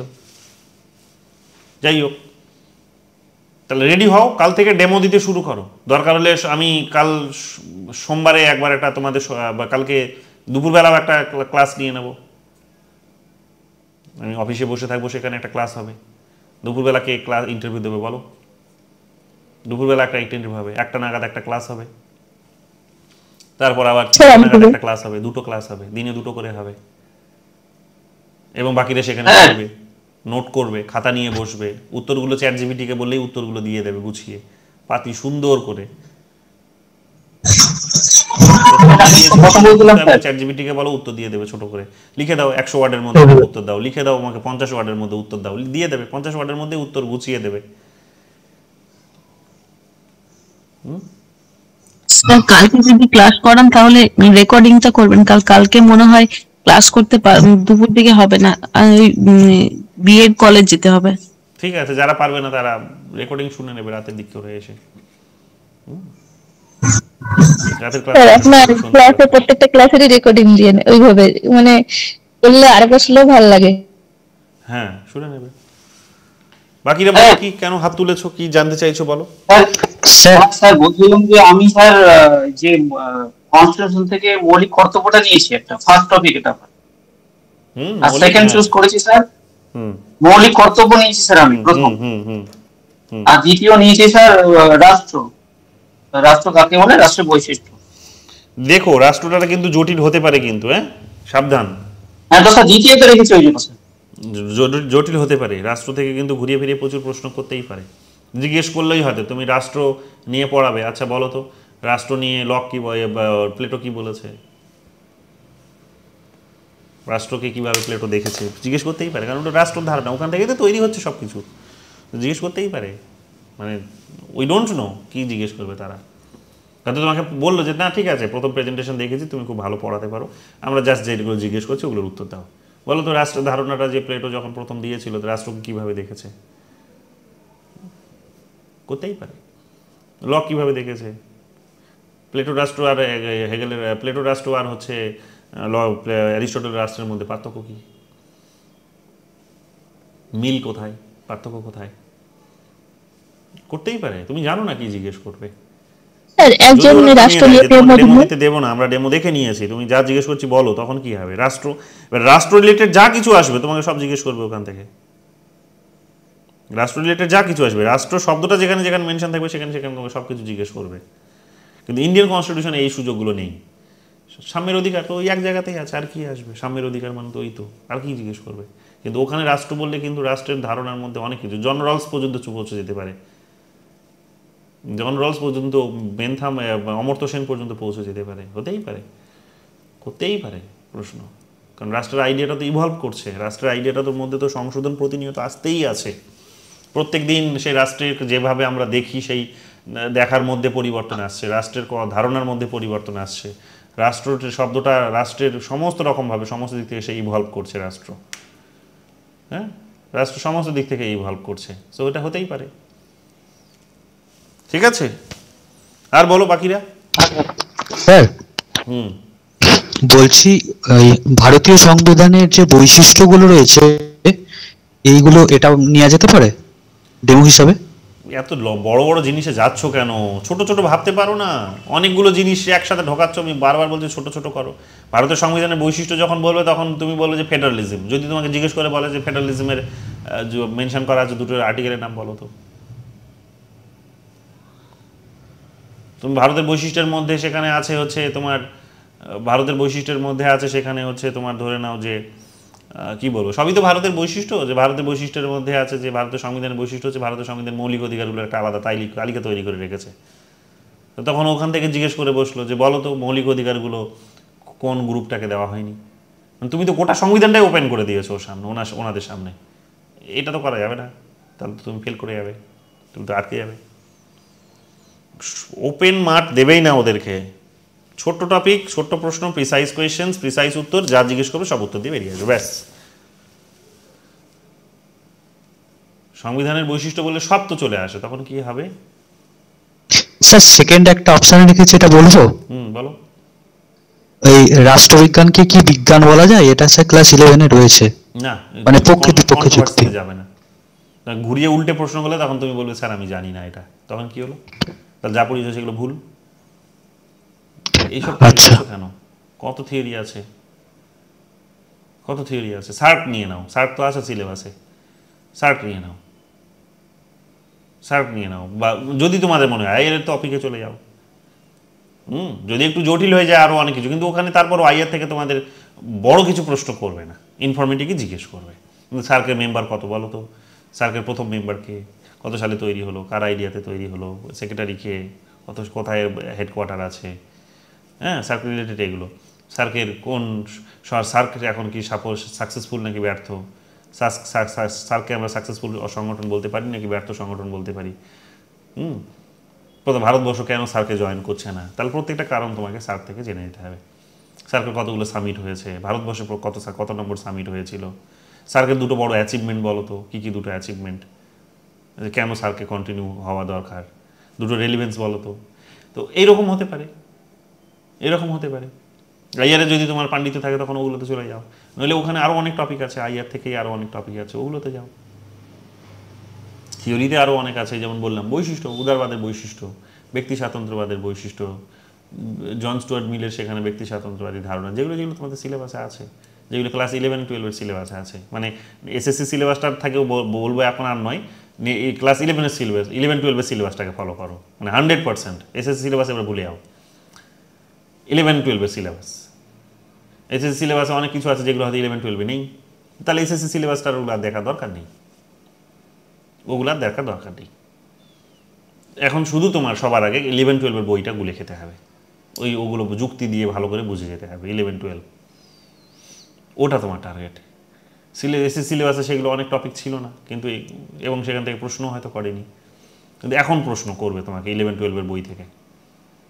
11-12-এর বই থেকে এবার প্রশ্ন করবেই করবে, কারণ তুমি 11-12 সিলেবাসটাই পড়াতে যাবে এবার, এসএসসি সিলেবাস নয়।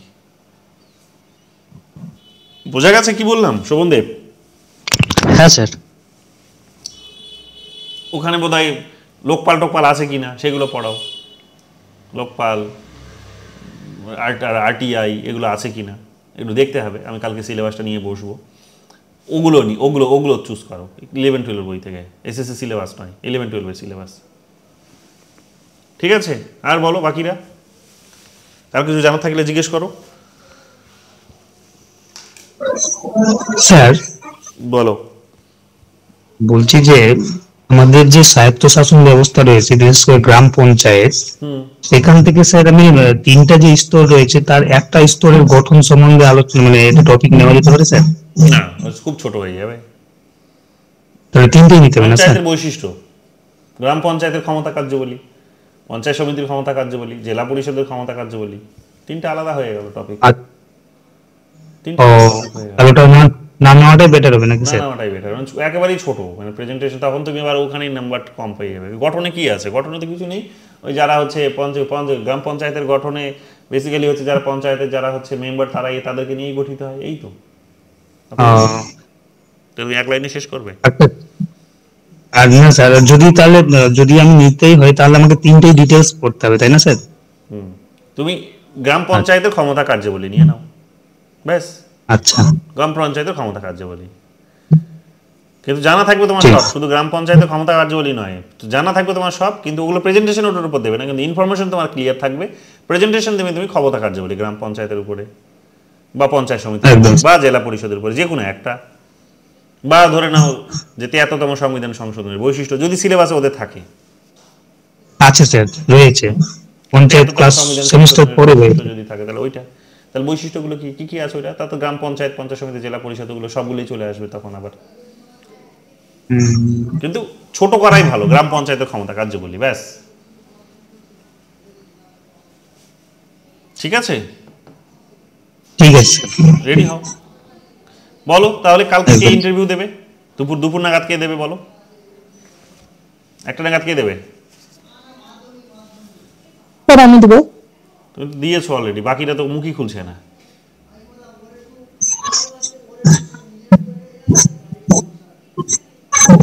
স্যার দুপুর 1টার সময় আমি দিতে চাই। সেটা টপিকটা স্যার আমাদের যে রিট রয়েছে 5টে, সেই রিটের উপরে আমি দিতে চাই স্যার। এটা কি অসুবিধা হবে স্যার? মানে এটা নিলে কি অসুবিধা আছে স্যার?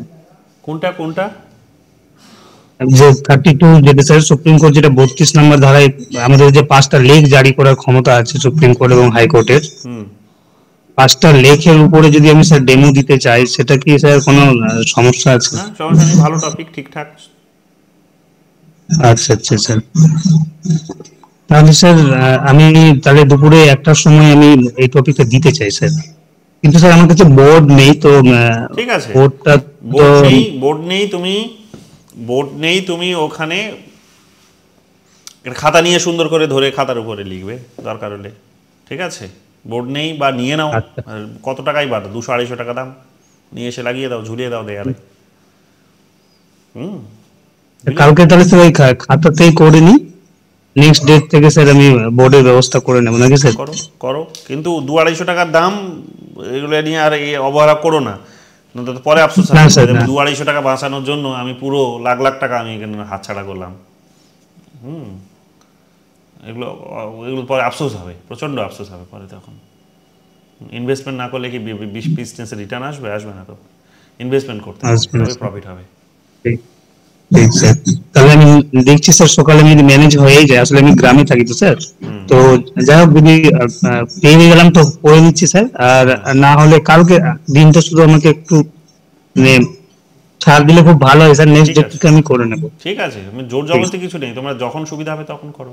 বাকি কালকে কে দেবে বলো? কোন টপিকের উপর কে দেবে? হ্যাঁ, এখনো বোধোদয় ঘটেনি এদের।